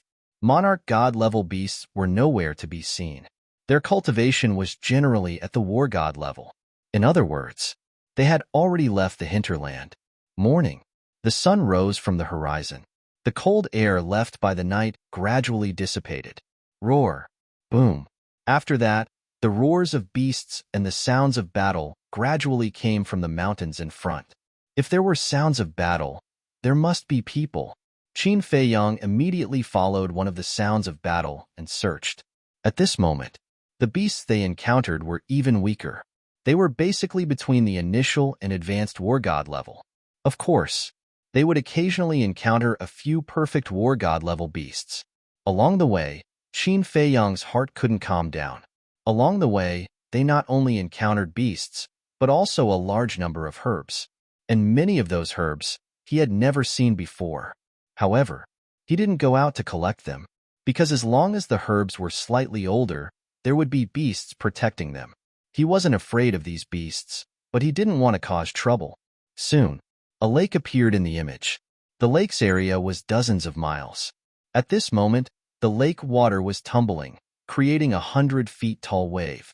Terrifying shock waves from the battle swept across the sky like a tide. And in the sky above the lake, a man and a beast were crazily fighting. It was a young man. He looked to be about 25 or 26 years old. He was about 175 meters tall and wore a black robe. His thick black hair danced in the wind. His body was covered in blood and his face was pale. But his aura was very strong. It was a low-level war god. Chapter 1940. The black-clothed youth's strength was already not bad, but the beast's aura was even stronger than the black-clothed youth's. It was a water serpent. Its body was several hundred meters long and covered in scales. Its two large eyes were filled with a terrifying light. Cultivation level. Advanced war god. Even so, the fire serpent's body was covered in wounds and many of its scales were broken. Even the horns on its head were broken. Blood was pouring out like rain. Obviously, all of this was caused by the black-clothed youth. Unbelievable. A low-level war god human was able to fight to a draw with an advanced-level war god serpent. Fire Lotus murmured. Gao Shui said in surprise. He's a disciple of Nine Heaven Palace. Disciple of Nine Heaven Palace? Qin Feiyong and Fire Lotus were slightly stunned. They turned around and asked Gao Shui suspiciously, "How did you know?" Look at the left side of his chest. There's a Fire Lotus tattoo there. That tattoo is the symbol of Nine Heaven Palace. Gao Shui said. Fire Lotus tattoo?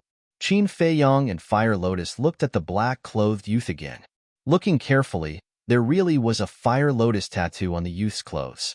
But because his clothes were torn and had blood stains, they didn't notice it before. Disciple of Nine Heaven Palace. Qin Feiyong pondered for a while, then looked at Gao Shui and smiled. Then he might know your big brother. But just as he finished speaking, Qin Feiyong suddenly thought of something. He looked at the Fire Lotus tattoo on the black-clothed youth's chest again. Wait, why does this tattoo look so familiar? He looked at the Fire Lotus on the side. Looking at the Fire Lotus tattoo, his eyes were a bit dazed. Oh right.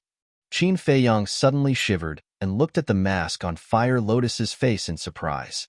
If he didn't remember wrongly, the Fire Lotus mark between his brows was very similar to the Fire Lotus pattern on the black-clothed young man's clothes.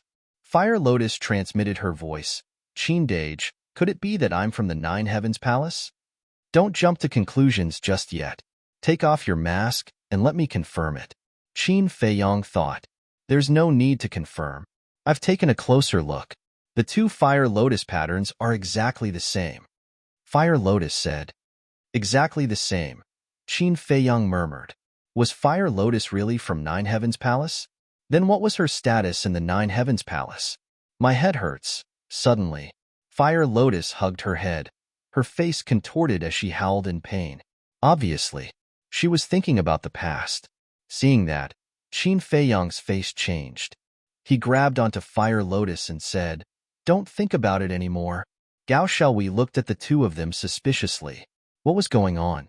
After a long while, Fire Lotus finally calmed down. Looking at the Fire Lotus pattern on the black-clothed young man's clothes, her eyes were filled with confusion. When I refine the undead barrier-breaking pill, your memory will naturally recover, so don't think too much about it now. Qin Feiyong comforted her secretly. All right. Fire Lotus nodded her head. Outside, the black-clothed young man and Shui Jiao were locked in battle. The surrounding space was collapsing one after another. You guys stay here. I'll go out and ask. Qin Feiyong reminded the two girls, and with a flash, he appeared above the lake. He did not hide his aura. The black-clothed young man and Shui Jiao immediately noticed him. They stopped at the same time and looked at Qin Feiyong. Qin Feiyong coughed dryly. A friendly smile appeared on his face, and he walked towards the black-clothed young man. Seeing that, the Shui Jiao immediately became ferocious. Looking at the black-clothed young man, it roared, "You despicable human! You actually have a helper!" Boom! Then it raised its huge tail and smashed it towards the black-clothed young man. The black-clothed young man's face changed and he quickly shouted, Wait, I don't know him at all. If you don't know him, why would he smile at you? The Shui Jiao roared and its huge tail crazily swung down. The black-clothed young man was also very depressed, but now was not the time to think too much. Divine power surged out, and he threw a punch at the huge tail. Boom! The man and the beast were equally matched in strength. After the collision, they were both sent flying, blood flowing out. Looking at this scene, Qin Feiyang's expression was rather stunned. The black-clothed young man looked at Qin Feiyang and shouted, "No matter who you are, stay away from us first. In case this beast says that I called for a helper." Okay. Qin Feiyang was stunned and nodded in response. He stepped aside, crossed his arms, and watched quietly. Did you see that? If he was called by me, how could he just stand there and not attack? The black-clothed young man looked at the Shui Jiao and said. The Shui Jiao stabilized its huge body, glanced at Qin Feiyang, and attacked the black-clothed young man again. The bloody battle between the man and the beast began again. The Shui Jiao's cultivation was higher than the black-clothed young man, but it could not suppress the black-clothed young man. It even showed signs of being defeated. The more Qin Feiyang watched, the more puzzled he became. The black-clothed young man did not use a divine art or a divine artifact, but why could he suppress the Shui Jiao whose cultivation was higher than his?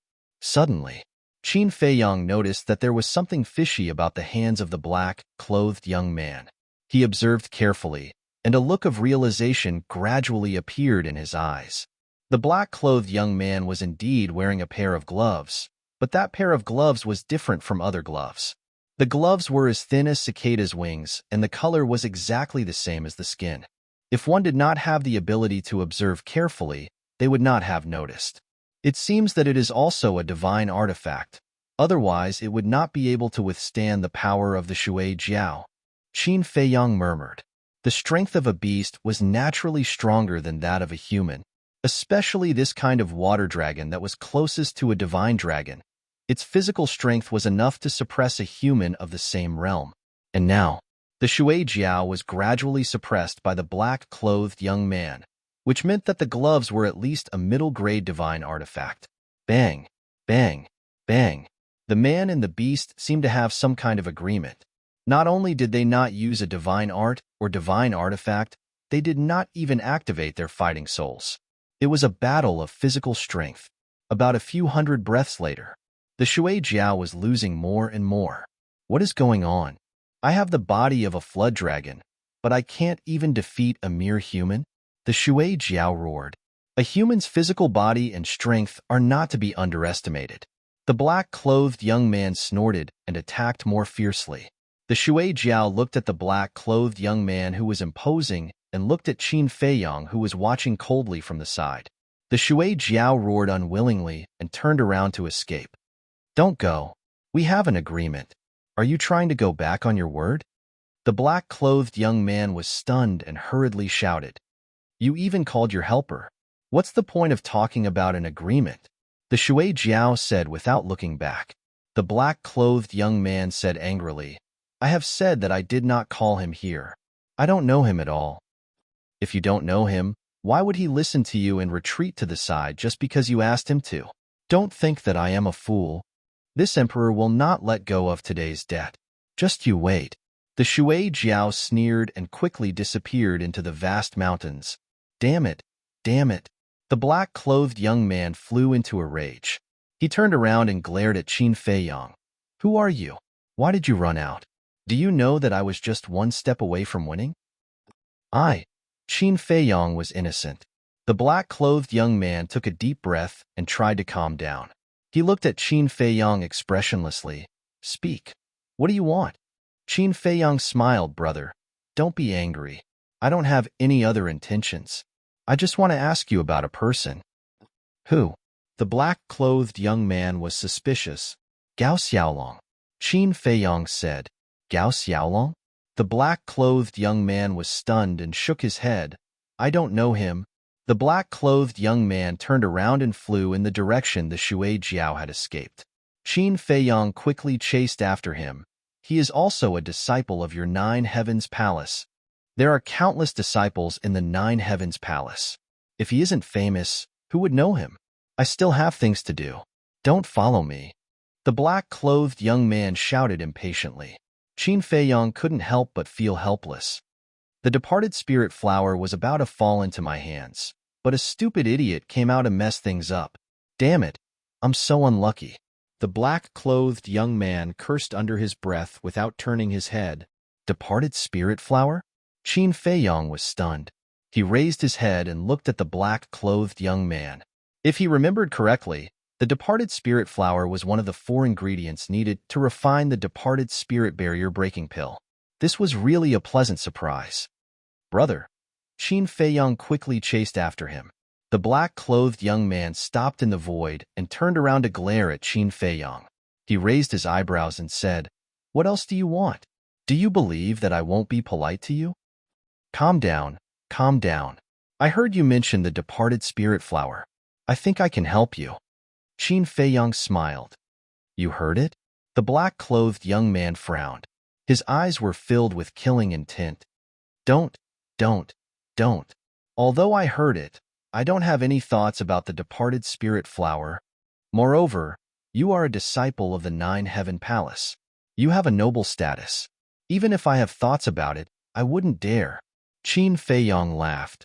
At least you have some self-awareness. The black-clothed young man smiled coldly. He shook his head and sighed. However, you can't help me because the departed spirit flower is in the hands of the water serpent. It's just a water serpent. Just kill it. Qin Feiyang said. The water serpent was only a god of war in the greater success stage. He could easily kill it alone. However, when he heard Qin Feiyang's words, the black-clothed young man's expression changed. He hurriedly said, You can't kill it. You can't kill it? Qin Feiyang was startled. He asked suspiciously, What do you mean? The water serpent's strength isn't that great, but its parents are very strong. Both of them are half-step divine lords. Do you think they will let us go if we kill the water serpent? The black-clothed young man sighed. I see. Qin Feiyang nodded. Therefore, we can only use our wits to get the departed spirit flower. I had an agreement with it. We won't use any divine techniques, divine weapons, or battle souls. If it loses to me, it will give me the departed spirit flower. I was about to succeed, but in the end, you messed it up. Don't you think I'm angry? The black-clothed young man glared at Qin Feiyang and said angrily, It's my fault. It's my fault. Qin Feiyang nodded. He felt guilty.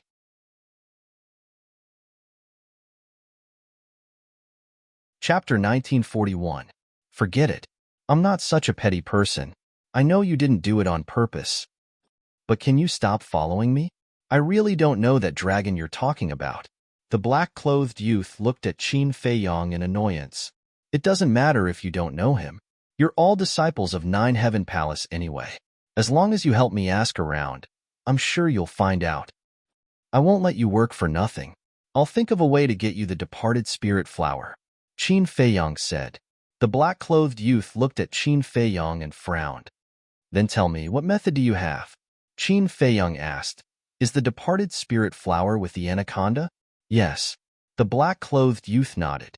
Qin Feiyang said, Okay, I'll go kill it and get you the departed spirit flower. Kill it.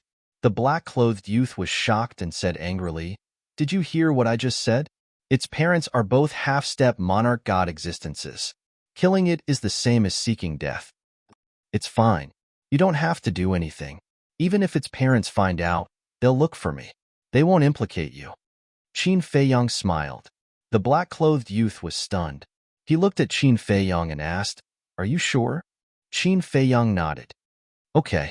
As long as you bring me the departed spirit flower, I'll immediately return to 9 Heaven Palace and help you ask about that dragon.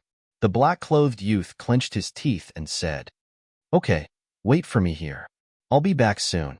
Qin Feiyang smiled and teleported, disappearing from the black-clothed youth's sight. What a fool. The black-clothed youth shook his head, his eyes full of disdain. After leaving the black-clothed youth's sight, Qin Feiyang summoned the white-eyed wolf to chase after the anaconda. After some effort, the man and the wolf finally found the water serpent in front of a waterfall. The water Jiao was lying on a huge rock in front of the waterfall, recuperating while mumbling something angrily. Sure. Qin Feiyang, together with the white-eyed wolf, flew above the water flood dragon and greeted it with a smile. The Shui Jiao was slightly taken aback. It raised its head to look at the man and the wolf. It didn't pay any attention to them at all. It immediately withdrew its gaze. Ugh. The white-eyed wolf was stunned. This guy had a lot of guts. He actually dared to ignore them? The man and the wolf landed in front of the white-eyed wolf. The wolf grinned and said, "Aren't you afraid that we'll kill you?" "Kill me?" Shui Jiao was stunned on the spot, but soon after, his eyes were filled with mockery. He looked at Qin Feiyang and said, "You're not a disciple of the Nine Heavens Palace, are you?" "No." Qin Feiyang shook his head. "Then, that's funny. Even that disciple of the Nine Heavens Palace didn't dare to say such words to me. Who do you think you are? Do you want to die?" Shui Jiao's eyes were filled with disdain. Qin Feiyang smiled and said, "I know what you're relying on, but a mere half-step divine emperor doesn't have the right to be arrogant in front of me." "What did you say?" Shui Jiao raised his head and looked at Qin Feiyang and the white-eyed wolf. His eyes were filled with shock. "I said, even if your parents were here, they wouldn't have the right to be arrogant in front of me." Qin Feiyang laughed. "Haha." Shui Jiao raised his head and laughed. He didn't hide his contempt. "Little Qin Zi, he still doesn't believe you." The white-eyed wolf joked. "He'll believe you soon." Qin Feiyang laughed and waved his hand. A blood-red light instantly entered Shui Jiao's sea of qi. "Ah!" Shui Jiao immediately screamed, and his aura quickly dissipated. "You!" He looked at Qin Feiyang in disbelief. Did he really attack him? The most terrifying thing was that blood-red light was so fast that he couldn't even react. The white-eyed wolf gloated. "See, this is the consequence of showing off in front of us." Shui Jiao came back to his senses and his eyes flashed with a fierce light. He laughed and said, "You're finished. Even God can't save you. If you dare to talk nonsense again, I'll kill you now." Qin Feiyang's eyes were cold. He said, "I don't want your life. I just want the ghost flower. Give it to me immediately." "Don't even think about it." Shui Jiao sneered. Qin Feiyang sighed and said, "It seems that there are a lot of stubborn people and fierce beasts in this ancient world. In that case, let's do it.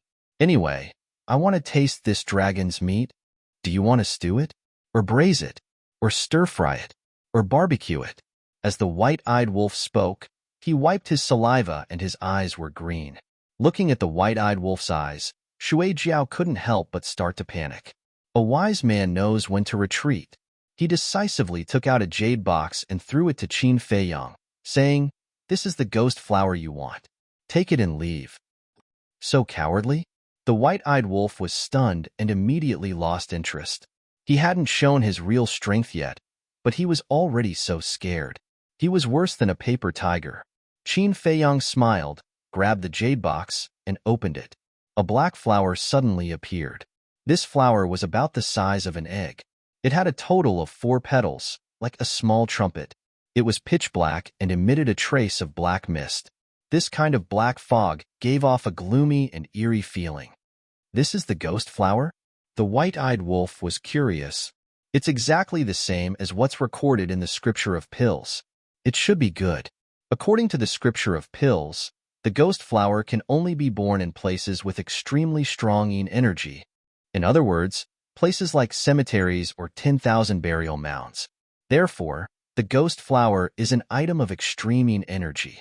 If it's not refined and consumed directly, it will take one's life. Qin Feiyang said. "Then, this thing can't be touched?" The white-eyed wolf swallowed his saliva. Qin Feiyang said, "So, you'd better keep your thoughts to yourself and don't have any ideas about this ghost flower." "Did I?" The white-eyed wolf was stunned and laughed dryly. "It seems like you didn't, but what are you thinking now?" "I know very well." Qin Feiyang rolled his eyes.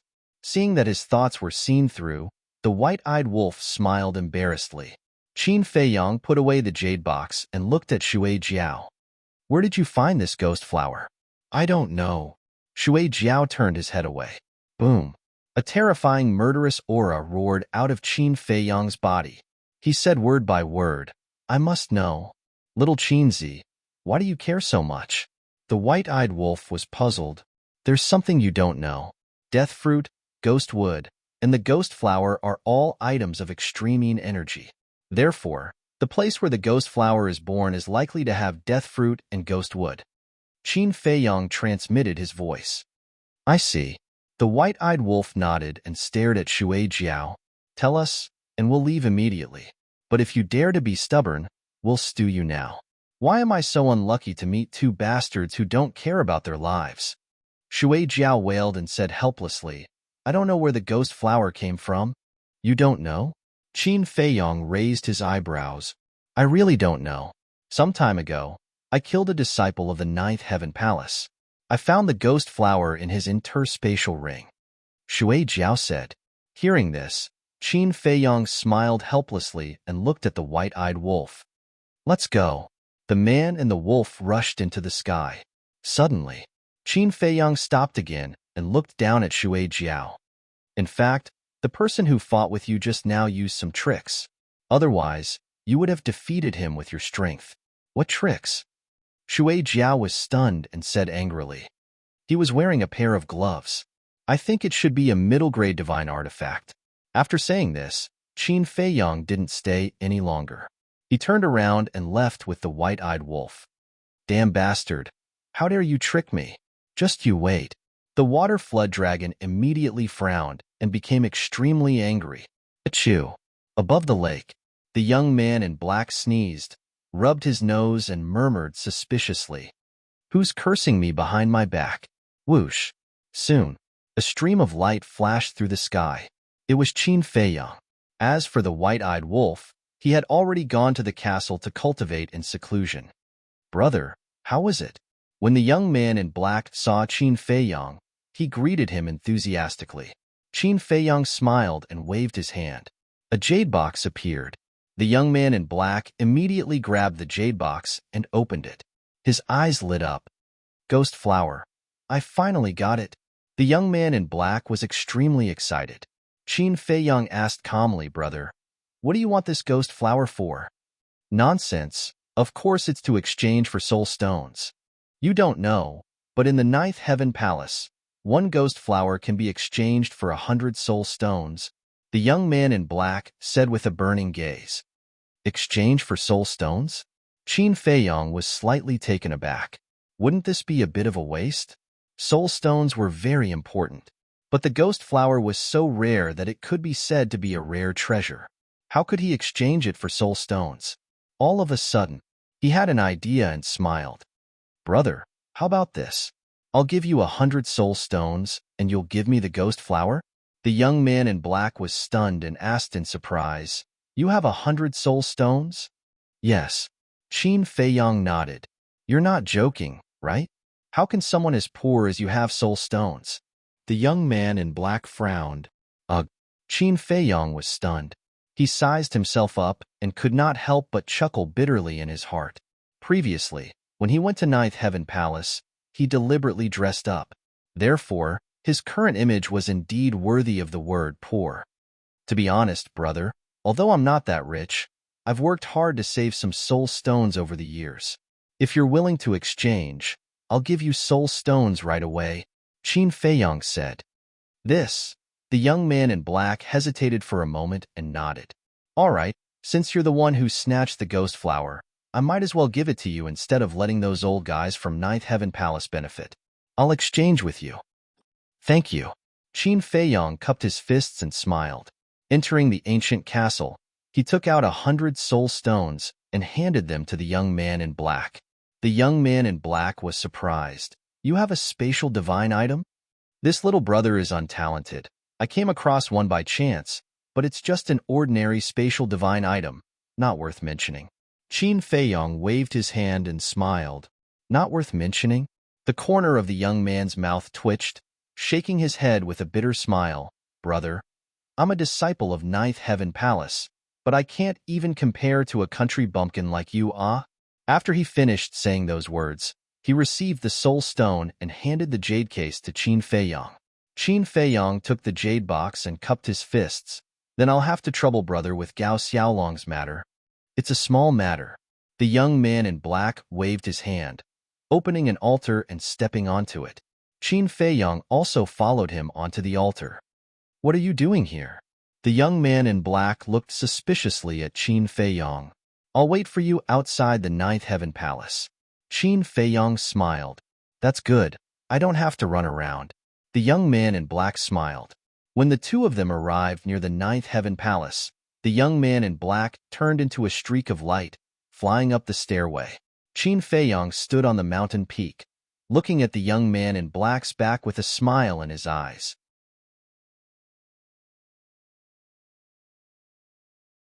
Chapter 1942. Actually, exchanging the soul stone for the departed spirit flower was purely to test the black-clothed youth. He wanted to see if this person would be tempted by his wealth after seeing that he had the soul stone and a spatial divine item. But he didn't. It seemed like the disciples of Nine Heavens Palace were of good quality. However, as time passed, the black-clothed youth still hadn't appeared. This made Qin Feiyong irritated. Was he fooled? The night deepened. Whoosh! Finally, accompanied by the sound of something breaking through the air, two figures arrived at lightning speed. Qin Feiyong focused his gaze. Who else could it be but the black-clothed youth? It seems like I was overthinking. Qin Feiyong smiled and looked at the other youth. The youth was about 1.8 meters tall and was also dressed in black. There was also a fire lotus tattoo on his chest.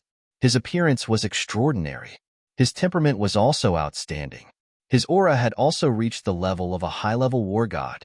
Qin Feiyong waved his hand, and Gao Xiaohui appeared. He said, "Take a look. Is he your big brother?" Gao Xiaohui raised her head and was pleasantly surprised. "It's him." She immediately soared into the sky and flew towards Gao Xiaolong. Qin Feiyong smiled faintly and followed behind Gao Xiaohui. "And? There's another woman?" The black-clothed youth looked at Qin Feiyong and then at Gao Xiaohui. He was slightly stunned. The four of them met in the sky. The black-clothed youth cupped his hands and apologized. "Brother, sorry for making you wait." "It's fine." Qin Feiyong waved his hand and smiled. As for Gao Xiaohui, she threw herself into Gao Xiaolong's arms and cried. However, Gao Xiaolong's expression was one of shock and confusion.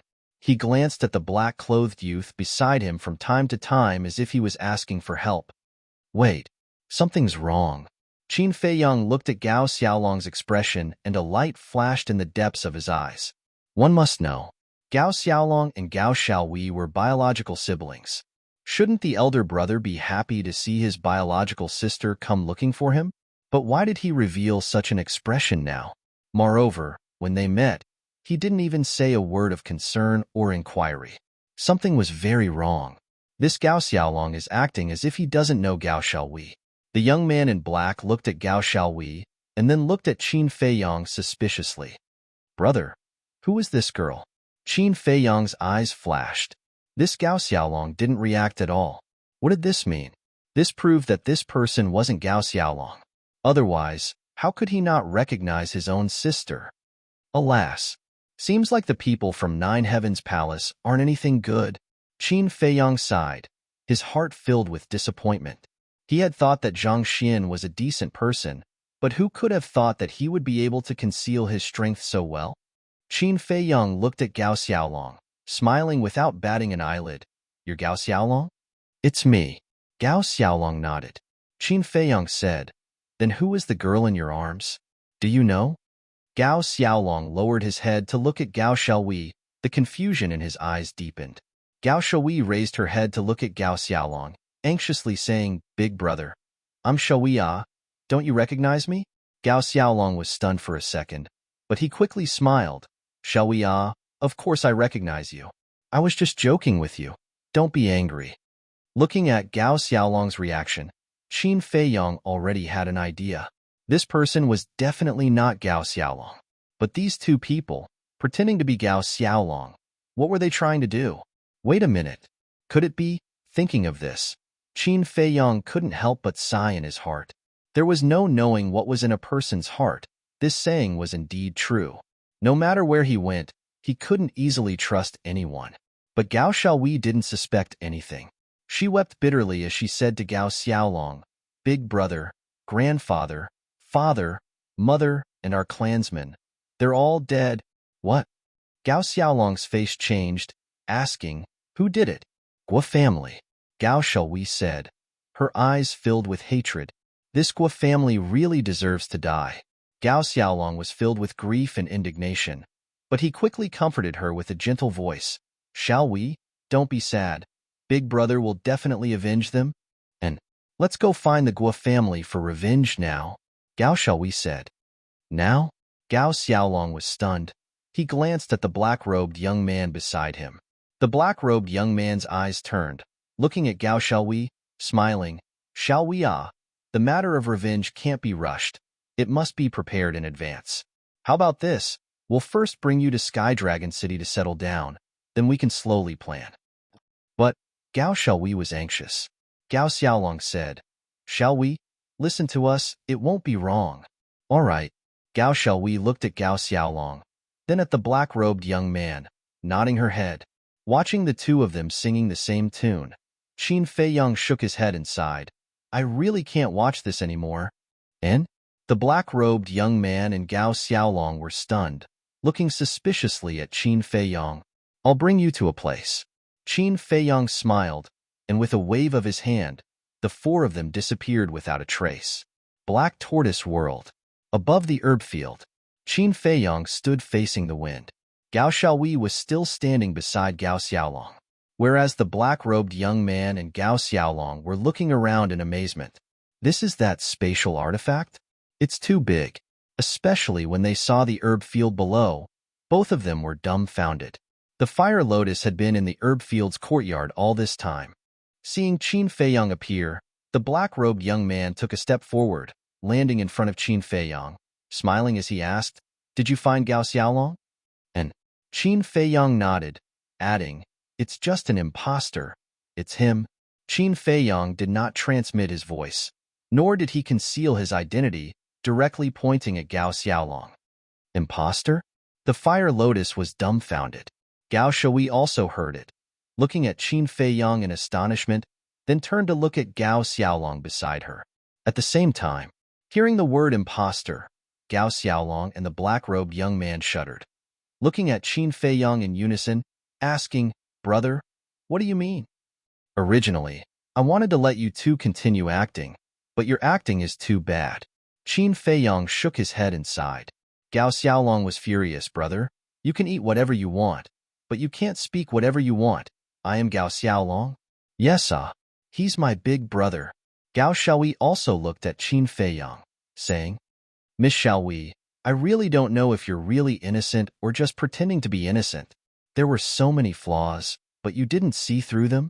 Qin Feiyang was speechless. "What flaws?" Gao Xiaowei was suspicious. "First of all, this Gao Xiaolong didn't call you sister when he saw you. Secondly, the two of them kept exchanging flirtatious glances. Lastly, when he heard that your Gao family was annihilated by the Guo family, this Gao Xiaolong actually didn't go back to the Guo family to seek revenge. Think about it. If it was anyone else who heard such bad news, they would go crazy.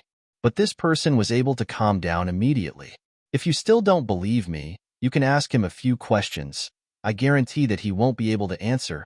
Qin Feiyang laughed. Gao Xiaolong and the black-robed young man's expression revealed a trace of panic. Hearing this, Gao Xiaowei turned to look at Gao Xiaolong, muttering to herself, "All right, big brother. Let me ask you a question. When we were young, what did you call me?" "Of course it was little sister." Gao Xiaolong said. "Wrong. When we were young, you never called me little sister. You always called me smelly girl. You're really a fake. Who are you? Why are you pretending to be my big brother?" Gao Xiaowei said angrily. The panic on Gao Xiaolong's face could no longer be concealed. "Do it." At the same time, the black-robed young man's face darkened, and he pounced towards Qin Feiyang. Gao Xiaolong also reached out to grab Gao Xiaowei. Gao Xiaowei retreated in a panic. However, the fire lotus suddenly landed in front of Gao Xiaowei, and undead energy surged out like a tide, drowning Gao Xiaolong in an instant. "Ah!" A painful scream resounded through the sky. The undead energy was everywhere, rushing into Gao Xiaolong's sea of consciousness, crazily nibbling away at his soul. At the same time, Qin Feiyang also raised his arm and punched towards the black-robed young man. One must know, Qin Feiyang's physical body had been tempered by heavenly lightning and could easily crush a mid-grade divine artifact, not to mention this black-robed young man. In terms of physical strength, Qin Feiyang completely crushed the black-robed young man. Accompanied by a miserable scream. The black-robed young man was sent flying, and his arm was shattered, blood and flesh splattered everywhere. So strong? The black-robed young man's face changed, and he looked at Qin Feiyang in horror, and without caring about Gao Xiaolong, he turned and fled. And here, even if you have the ability to fly, you can't escape from my palm. Qin Feiyang said contemptuously, and the power of law fell, forming a barrier, trapping the black-robed young man inside. The Fire Lotus snorted, retracting her undead energy, and kicked Gao Xiaolong into the barrier. Then, the two of them madly bombarded the barrier within the barrier. Qin Feiyang didn't stop them, and he crossed his arms, watching with a smile. In the end, the two of them were exhausted, sweating profusely, but the barrier didn't even tremble. Are you bored?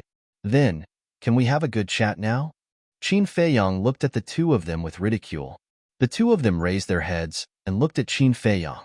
Gao Xiaolong suddenly ran in front of the barrier, looked at Qin Feiyang and begged, "Brother, this has nothing to do with me, it's him." Gao Xiaolong pointed at the black-robed young man behind him and said, "He was greedy for the spatial divine artifact and soul stone on you. So he asked me to pretend to be Gao Xiaolong. I was instigated by him. Please let me go." No, no, no. He was the one who instigated me. The black-robed young man's face changed, and he quickly ran over, looking at Qin Feiyang. "Bastard! Don't you dare slander me!" Gao Xiaolong roared. "I didn't. Brother, you have to believe me. I really want to help you find Gao Xiaolong."